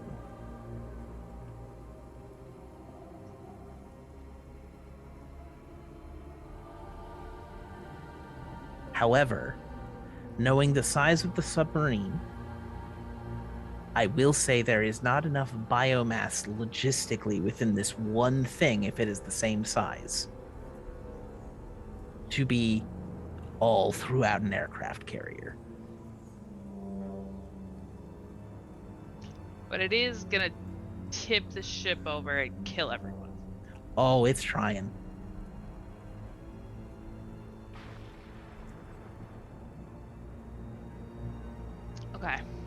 I'm going to drink probably what's left in my flask. And then both knives, because I had a pocket knife and I had a knife from the kitchen. And I'm going to just go after this thing that's trying to tip the ship over. This, I'm going to say, is a dire situation because you are reopening a bulkhead to do this too. Could I get to it from the outside? Oh, actually, yeah, you could. I will say, as you go outside, the deck is covered in water. It is pulling the ship down, and you see multiple of these forms all around the ship as you get out. There are at least 5. But I want the one that's tipping Yep. my ship. Mm-hmm. Yeah. Go ahead, roll me your 2 dice. Okay. It is a dire thing, I think, at this point.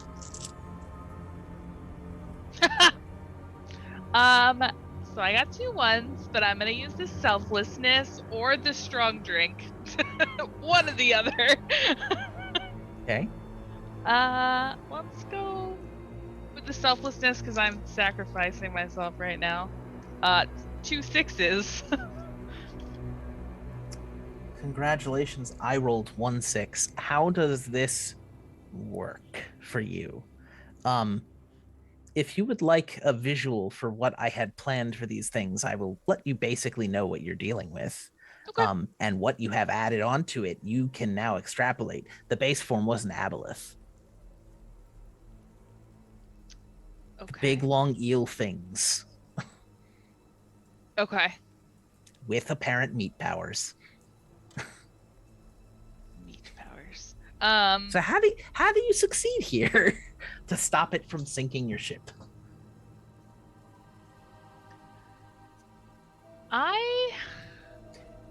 Thank you, Allison, for providing a picture. I'm here for all your aboleth needs. Aboleth are the best. I am going to dive off the ship and stab eyes, brains, something with these knives until it stops trying to tip my ship over. So you're not trying to kill it, you're just trying to stop it from... I'm trying to kill it. Okay, cool. But yeah, I'm gonna say you kill it. Yeah. I'm gonna think at this point, you go into the eyes and you start stabbing into them, and you see this thing start to open this big maw that you had not seen before, simply because it is so big, and goes for you and engulfs you, and you in your fuck this, you are not doing this to me or to my ship. You just... What sort of fun tools would Monroe have in their pocket that might cause some damage? We'll just say because you rolled 2 6s. That's nice on a 2 dice. I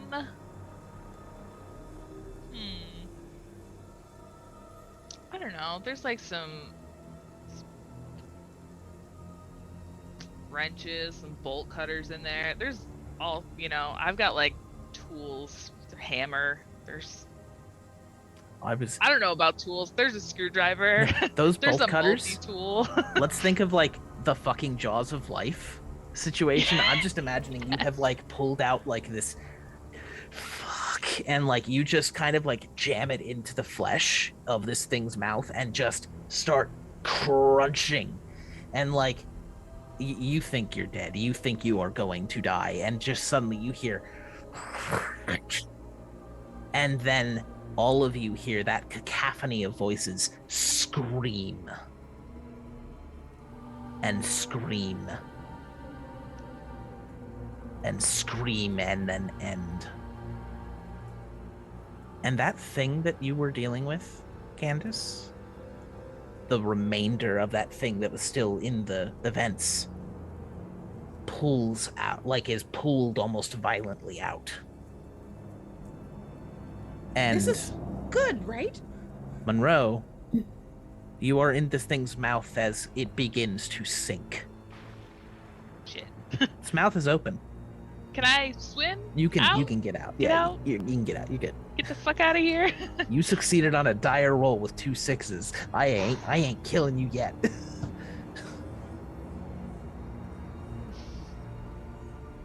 There are 4 more that you can see.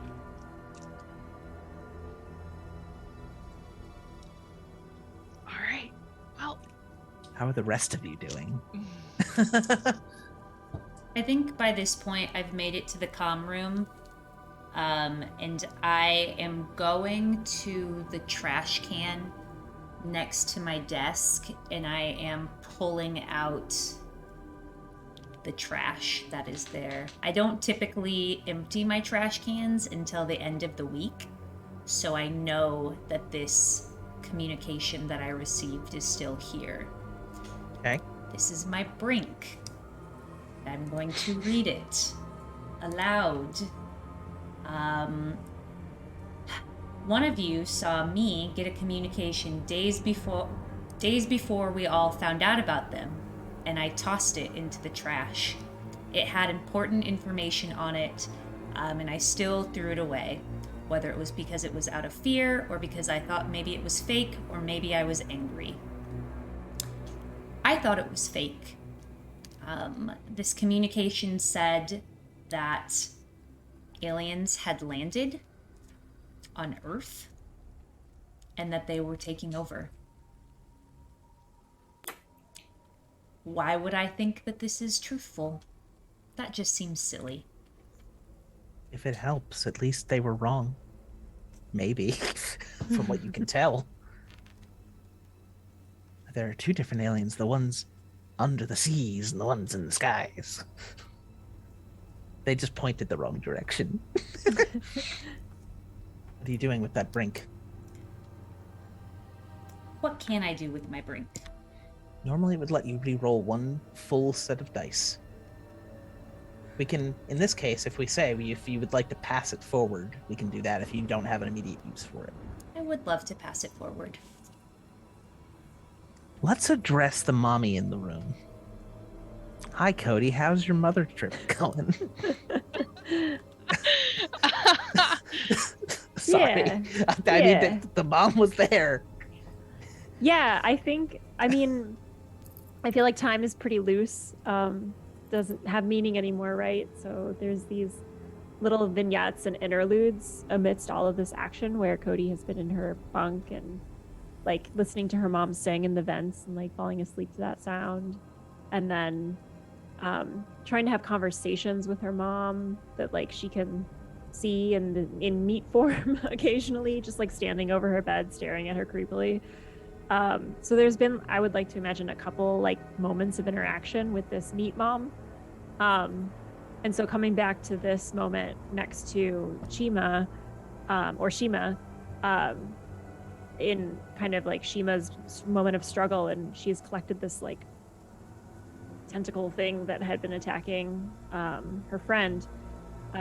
She opens the box to like show the chef like, oh, it's fine. And when she opens the box, I'd like to imagine it, instead of the tentacle, looks like an apple pie that her mom used to make her, and like smells like that too. And like she hears the singing and she's like, chef, this is great. Did you make this? Do I see a pie or a tentacle? There is nothing in there. I mean, you could say that I made that. Yes. Great. Oh, great. Well, I'm glad you're okay. And, you know, this just reminds me so much of home. And she's going to take a bite of what's in the box for her, because it reminds her of her mom. Roll me 2d6, please. That reminds you of home? That's a grim child. Is this some kind of extended metaphor? Moira's now looking at Sunny like Sunny is going to provide her any kind of decent information, which just shows how far her expectations have fallen. It is a 6 and a 4. Awesome. So the bad news is I did roll 3 6s. Oh. So you eat the pie. And as you eat this pie, you do get that feeling of home. You get that feeling of everything that you've missed for so long now, throughout the entire deployment and throughout the entire whatever this is. And you feel connected to this thing. I think a piece of you understands what this pie really is. And you eat this pie, and it's almost a form of acceptance. And the screaming everyone else heard hurt you so much more. Because that was the thing that you had connected with. It is as if your sort of mental state has been forcibly ripped from you. You finally find comfort in something here, and that screaming is personal. It is something you love dying.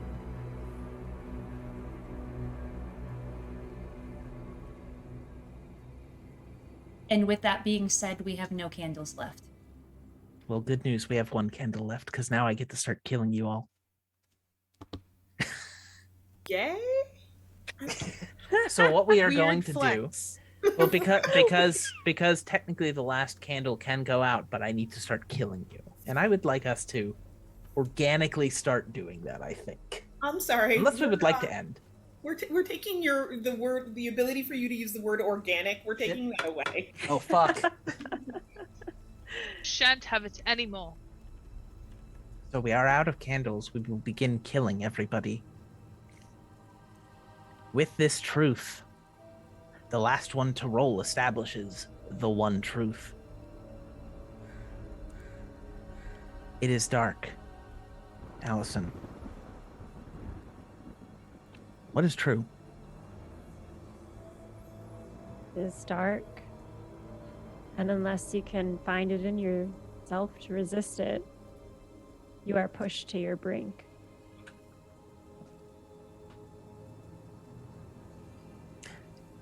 I like the idea of everyone discarding every card in their deck except their brink. Let's do that. Yeah, let's go ahead and do that. That's clever. Okay. I will allow that for the end. And for charity. You hear that, Chad? And for charity. We kill these 5 pet characters so others may survive with your funding for this lovely charity. All right. I think with that truth, even. Oh, sorry. And we are alive.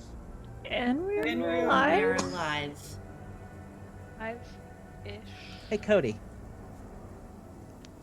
Set the Yeah? scene. You said that this has brought you to your brink, and you've basically given up to it, right? Tell me what that looks like. And you know for a fact that these others were resisting, and at least 2 or 3 of them harmed it. At her brink, looking up from a steaming plate of what she imagines to be her mother's apple pie. Oh, it's gone. There is no pie left anymore. The illusion is broken. Oh. In which case, she looks up to Shima and says, You wanted to go with them, right? They said they wanted us. I want to hear them again. You can't hear them? I can hear them all the time. Did you join them? I heard them before. It was harder then. I had to do some things to hear them properly. Oh, and Shima just kind of lowers their head and tears start silently flowing down their cheeks, like they've got no more toxic optimism, no more optimism of any kind.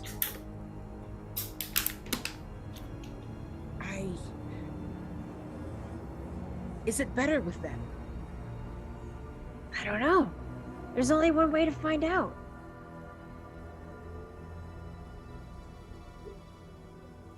I think Shima, recognizing that, like, the one person that always has a kind word for them has gone to the other side. Shima's definitely pushed to her brink. They think back to a time when Cody had their back. They did something bad, something they thought was resourceful, they thought was gonna be okay, and it wasn't. And everybody got really sick for it.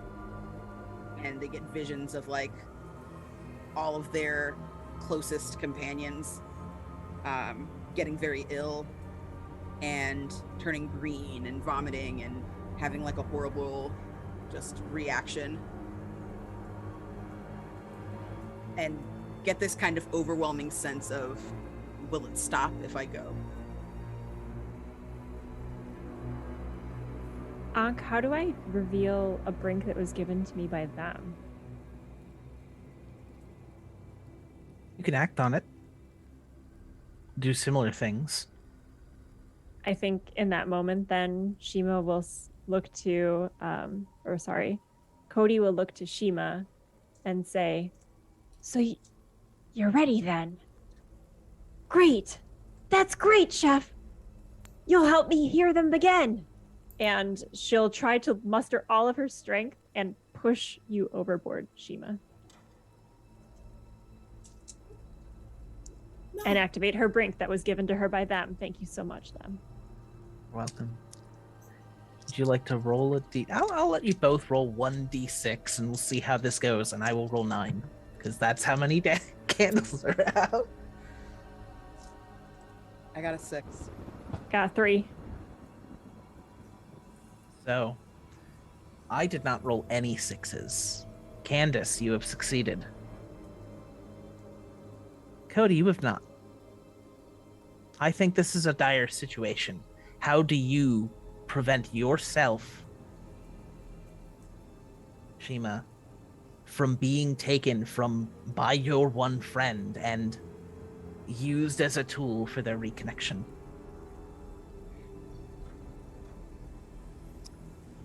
I don't think I do. I think I accept Cody coming toward me as an embrace. And Cody, you just toss him? My brink was, can I say? Yeah, go ahead. They know that you threw others overboard to hear them again. Cody will do what she did before, hoping to hear the song. As you take, and Monroe, I'm gonna paint this with you here too, because you're swimming back to the ship at this point. You start clawing back onto the deck because it's partially underwater. You see Cody and Shima embracing at the other end of the ship, almost, and just you see Cody look to you and catch eyes as this large creature, this same thing that you had just killed, surfaces. And Cody turns in this hug and pushes Shima towards this creature overboard. And Shima, you are, because you volunteered, you have willingly went. This thing grabs you, holds you above its head, and you sink beneath the waves with it. Can I react in any way? Can I? This was their role. Okay. You can react to the end of that situation. Shima is under the waves and gone. Cody has the look on her face of someone who's listening to music that's very familiar and very pleasant, and just closes her eyes, and then tears run down her cheeks. You feel like you are being held in the most comforting hugs. Cody, Monroe, you see all this. And if anyone else is moving onto deck as they are being tossed over, I am willing to let that be. Okay, no. I feel like Moira went along like pleading and apologizing to Sunny to be like, you don't have to do this. I'm sorry, I've been an asshole to you. That is fair. And just so is just like watching this, like there isn't even any anger in her anymore. It's just horror. I'm gonna follow Sunny. Go Like ahead. down under the water. Gonna try to get them? Mhm. Roll me 1d6. You are 70 years old. What the Selflessness, fuck? baby. He's pickled. He's full of whiskey. He's all right. Yes, and so I got a 4, but my brink. I don't know if this applies, but Okay. my We'll find brink out. is that during Sunny's first few months on the ship, they saw me down a bottle of whiskey in one sitting, leave my post early to sleep it off, and there was a small fire in the engine, which caused us to veer off course just like a tiny bit, and I never got in trouble. So I'm wondering if I can re-roll this one die, because I Yes. am currently also plastered, and I need to go get Sunny. Well, yeah, you're being obligated through almost guilt, I think, at this point. This is Yes. the one thing you are holding on to. You remember Sunny always had my back and Sunny just gave up. Yep. Go ahead and roll that die and tell me what it is. A 6. Cool. So, I rolled 2 6s, but I will give it to you because you still succeeded. You start swimming down, powering down into the depths, and you see this thing stare at you, and you see Sunny just kind of like floating there, almost limp, and you take those fucking jaws again, and just that tentacle that's holding Sunny, and just this thing starts writhing in pain as you grab Sunny out from its grip immediately and shoot for the fucking surface. You are no longer dead, Sunny. I'm sorry, I lied. That's okay. I'm so sorry. The selflessness, I just couldn't. You surface up, and as you surface, this thing does too, and screeches loudly. And you hear in your head, Cody, they must die. There is no grace left. And it begins to wait.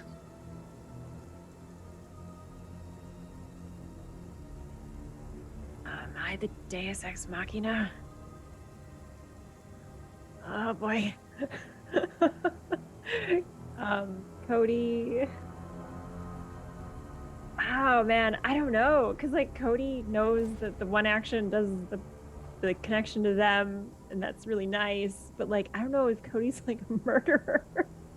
I mean, like, other than throwing people overboard, but like, The time that they tried to murder 2 Other other than- people. other than like the one specific venue for murder, other murder venues, not sure about those. It's passive murder. If they don't see the result Right. of the murder, it didn't Right. happen. It's like, where'd that go? I don't know. It's probably fine. Doing nothing is a valid option, by the way. I think Cody just feels really conflicted and starts to feel sick. I think just given all the food motifs for Cody throughout this game, and just starts to maybe try to throw up overboard, but like is dry heaving because they really haven't been eating that much for the past whoever knows how long. and is just kind of like in that position, like over the side of the ship, feeling miserable, and all of the good feelings of the hearing them is gone. So Hi. Moira has seen Cody gently escort Sunny over the side to make them sing or whatever, and is now dry heaving over the side of the ship. Yep. I really feel like Moira is going to assist that journey along. You want to hear him again? Get up right close to him. I'll let that happen. Would you like to resist, Candace? Wait. Allison. Sorry. I It's don't been a think long day. I don't think she'd notice. You succeed. You push Cody into the sea. And as soon as that occurs, Cody, this thing doesn't grab you like everybody else. It simply reaches out to you and touches you and says, "You will be safe. You tried." And it pushes you aside like real fast because it's fucking huge. And then for everybody else, you hear the collective screech of rage, and the ship that you are on suddenly rises from the water. It is beginning to unsink, but way faster than it should. The ship begins to creak and crack, and it raises up into the air. This entire aircraft carrier rises. Ship.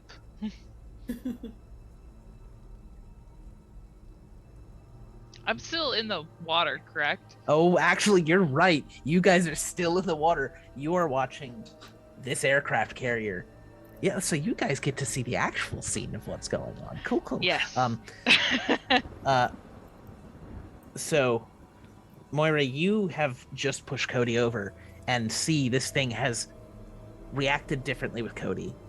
And as soon as that happens, all 18 of its eyes meet you specifically.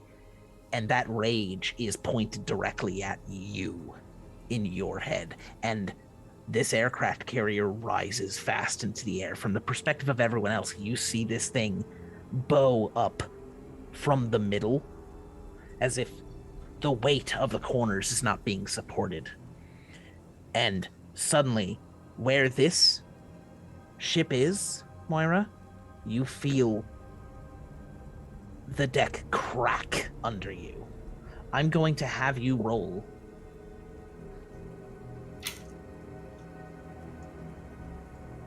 One die do I have? One die. Everyone has one die.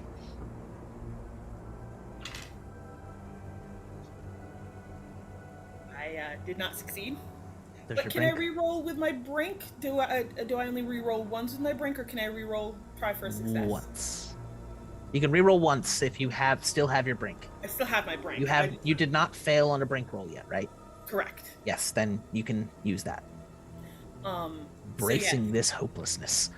So, in my, I think of the memory of the time that I ended up. I was so pissed off at somebody. I ended up planting evidence in their footlocker and getting them dismissed from the ship and quite possibly from the Navy, just because I was pissed off. And I was thinking about how that same attitude pushed Sunny to volunteering herself or themselves for this, and I realized that I'm pretty much as much at fault for or responsible for Sunny's death as Cody, but neither of us are as responsible for whatever that monster is down there. So come on. No, I got a 2. I was really hoping that with the narration that would somehow kick in, but no.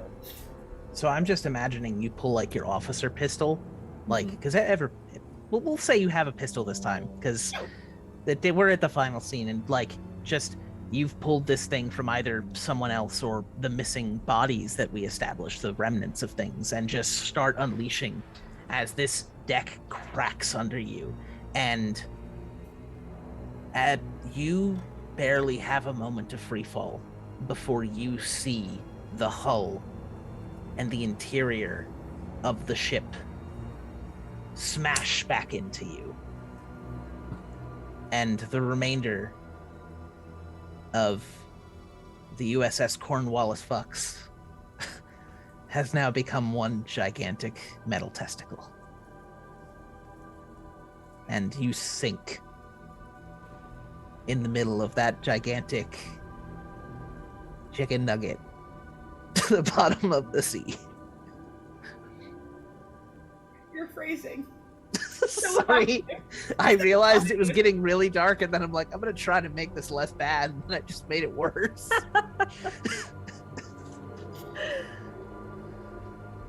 All right. Monroe and Sonny, you see this.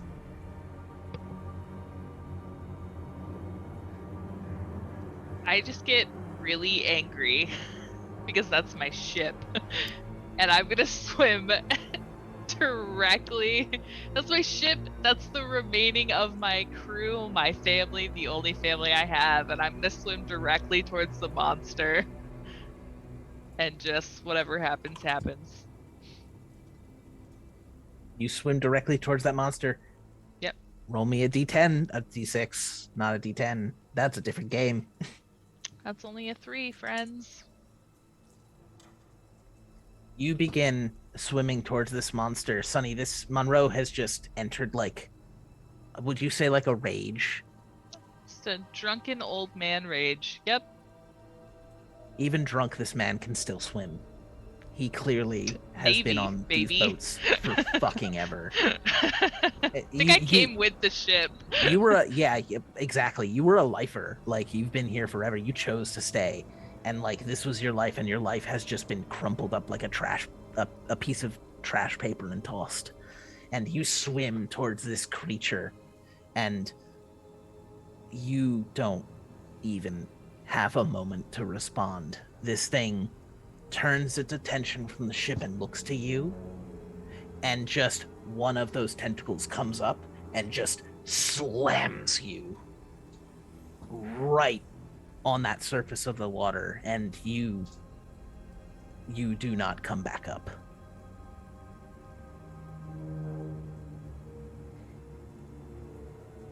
It looks to you now, Sonny.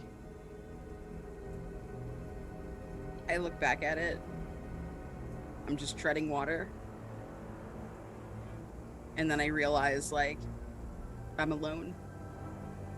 And out loud I say to it,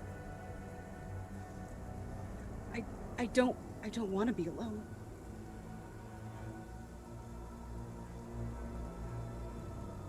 Roll me a d6.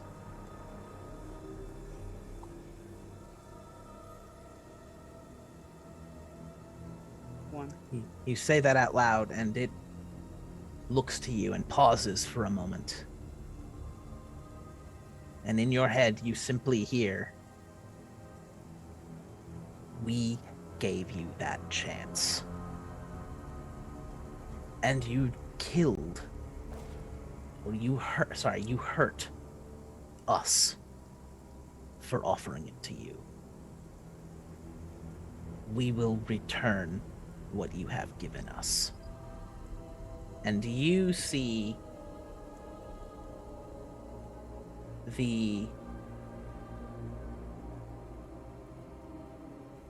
you don't see the tentacle come up. You see, who do you care about, Sonny? My partner. She's back home. We have a nice house together. I work tirelessly on the ship to make sure she's cared for. You feel a tap on your shoulder from behind you. You turn around, and it's your partner. And they say, or if you're going to say something, go ahead. That's more important. I'm not alone. I'm sorry. I wish it were under better circumstances. How are you here? And they come to hug you.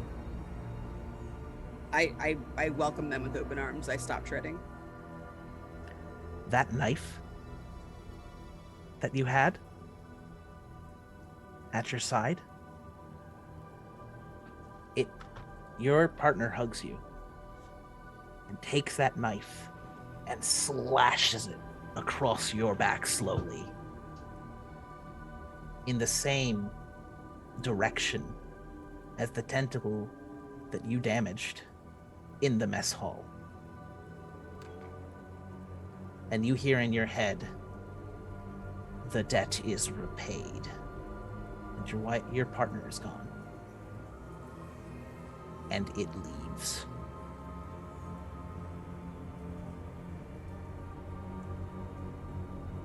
I lay on my back and I float. And I look up at the sky, searching for stars, and I don't see any. And I just kind of let the waves rock me until it's time to close my eyes. And I let the water take me away.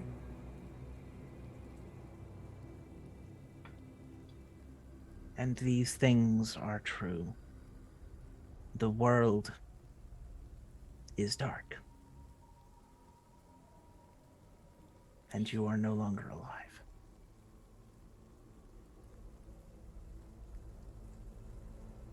Thank you all for playing. What about Sedge? That ramped up very much towards the end. Is everyone okay? Yes.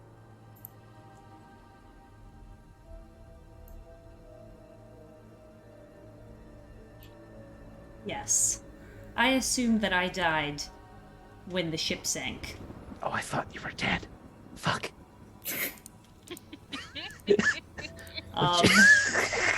If you were in the comms room, you're definitely dead. Yes. I'm sorry. Would you like to roll a die to not have been crushed? You know what? I don't think so. I think your pal went after my brink reveal. I think that I just sat in my chair, to be completely frank.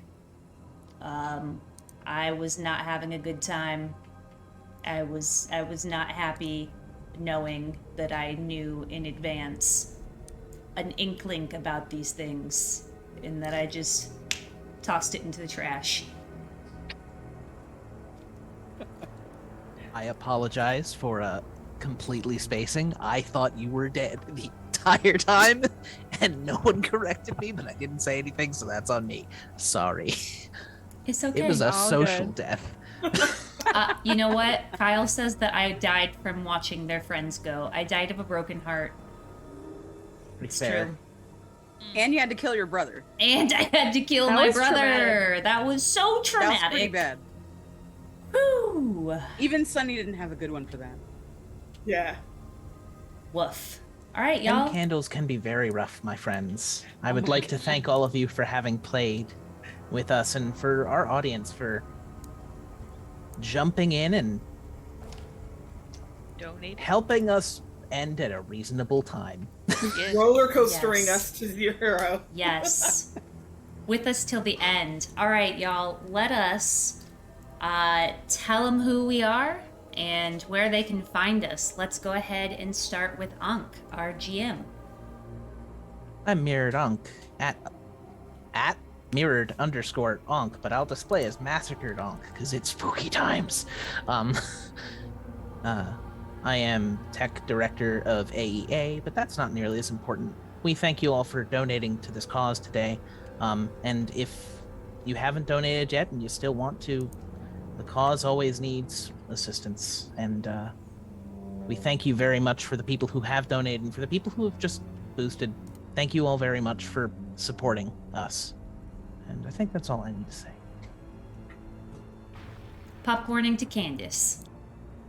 Hi, I've been Shima Sunny Coleman. your resident obnoxious human. You can find me at that Candace girl on Twitter, at Candace the Magnificent, pretty much everywhere else. I will be doing some streams soon, including Delta Green every Monday at 8:30, Transplanar on the 25th, as well as some Kids on Bikes on Going Crit on Wednesday. So please come check me out. And Thursday Godplane. Please come check me out, and thank you so much for being here. It's been a phenomenal game. Thank you to Ankh and Jess for hosting. Yeah. Still reeling. I'll popcorn to New. Hi, I'm Nuance. I can be found on as Shadow Raven on Twitter, or Books and Wench here on Twitch. I was Sir Sissa on Fast Times at D&D High.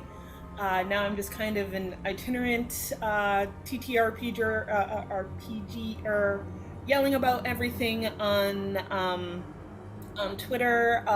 Occasionally have games, either stream video games or jam games on my Twitch. Again, that's Books and Wench. And otherwise, just happy to be here. Thank you again so much for the invite, Jess. It was great.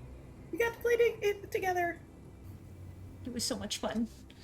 Great. Popcorning to Allison. Hi, I'm Allison, or Insight Checked on Twitch and Twitter.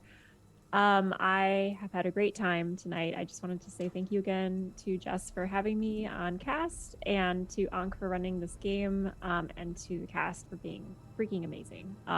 This was fun. Like, it was just really, and like different, you know, how you play a lot of RPG games and you're like, okay, I have a groove, and then you're like, oh no, this one's different, cool mechanics, like very interesting things it's asking of us as players. So I just had a delightful time. Happy to raise money for March of Dimes. If you didn't donate yet, you should donate to them just randomly, because they're a great organization. I do things on the internet. Follow me, Insight Checked. Thank you all. To Mana. Hey, it's me, Mana. You can find me on the internets at Mana_Lorian. I'm in the Fangang podcast with Jess. I am. We have taken a break from the other podcast that I'm in, called Treasures Untold, but we're starting that back up soon and changing it a little bit. I'm also an affiliate for Die Hard Dice, and you can use my code MANA and save 10% on your dice. So that's fancy. So if you need, D6s so that you can play this game with your pals and cry, because I didn't do that. And Sorry. it's okay. And I normally don't play spooky things or be scared or watch scary things on TV, so this was different for me and super fun. So thank you all for being great cast members and a great GM, so that I was comfortable enough to be scared and also cry, because this was really fun. Back to you, Jess. Thank you, Mana. And the weather today is... I actually have no idea what the weather is like, but I just want to Dark say... and lacking stars. Exactly. I just want to say thank you to you five for joining me. Like 2 months ago, I was like, I want to play Tin Candles, and y'all were like, yes, let's do it. So this was a lot of fun. For those of you who don't know me, I'm Jess. My pronouns are they, them. I played Sedge, who these fine folks made Sedge like me in real life sometimes, which was weird, so we just decided to play a character of my name backwards. I do a lot of spooky things on the internet, but if you go to my Twitter, you can find it all. Dead by Daylight on this channel, sometimes Bureau cards, sometimes games like this. There's actually another charity stream happening tomorrow at noon Pacific Standard Time.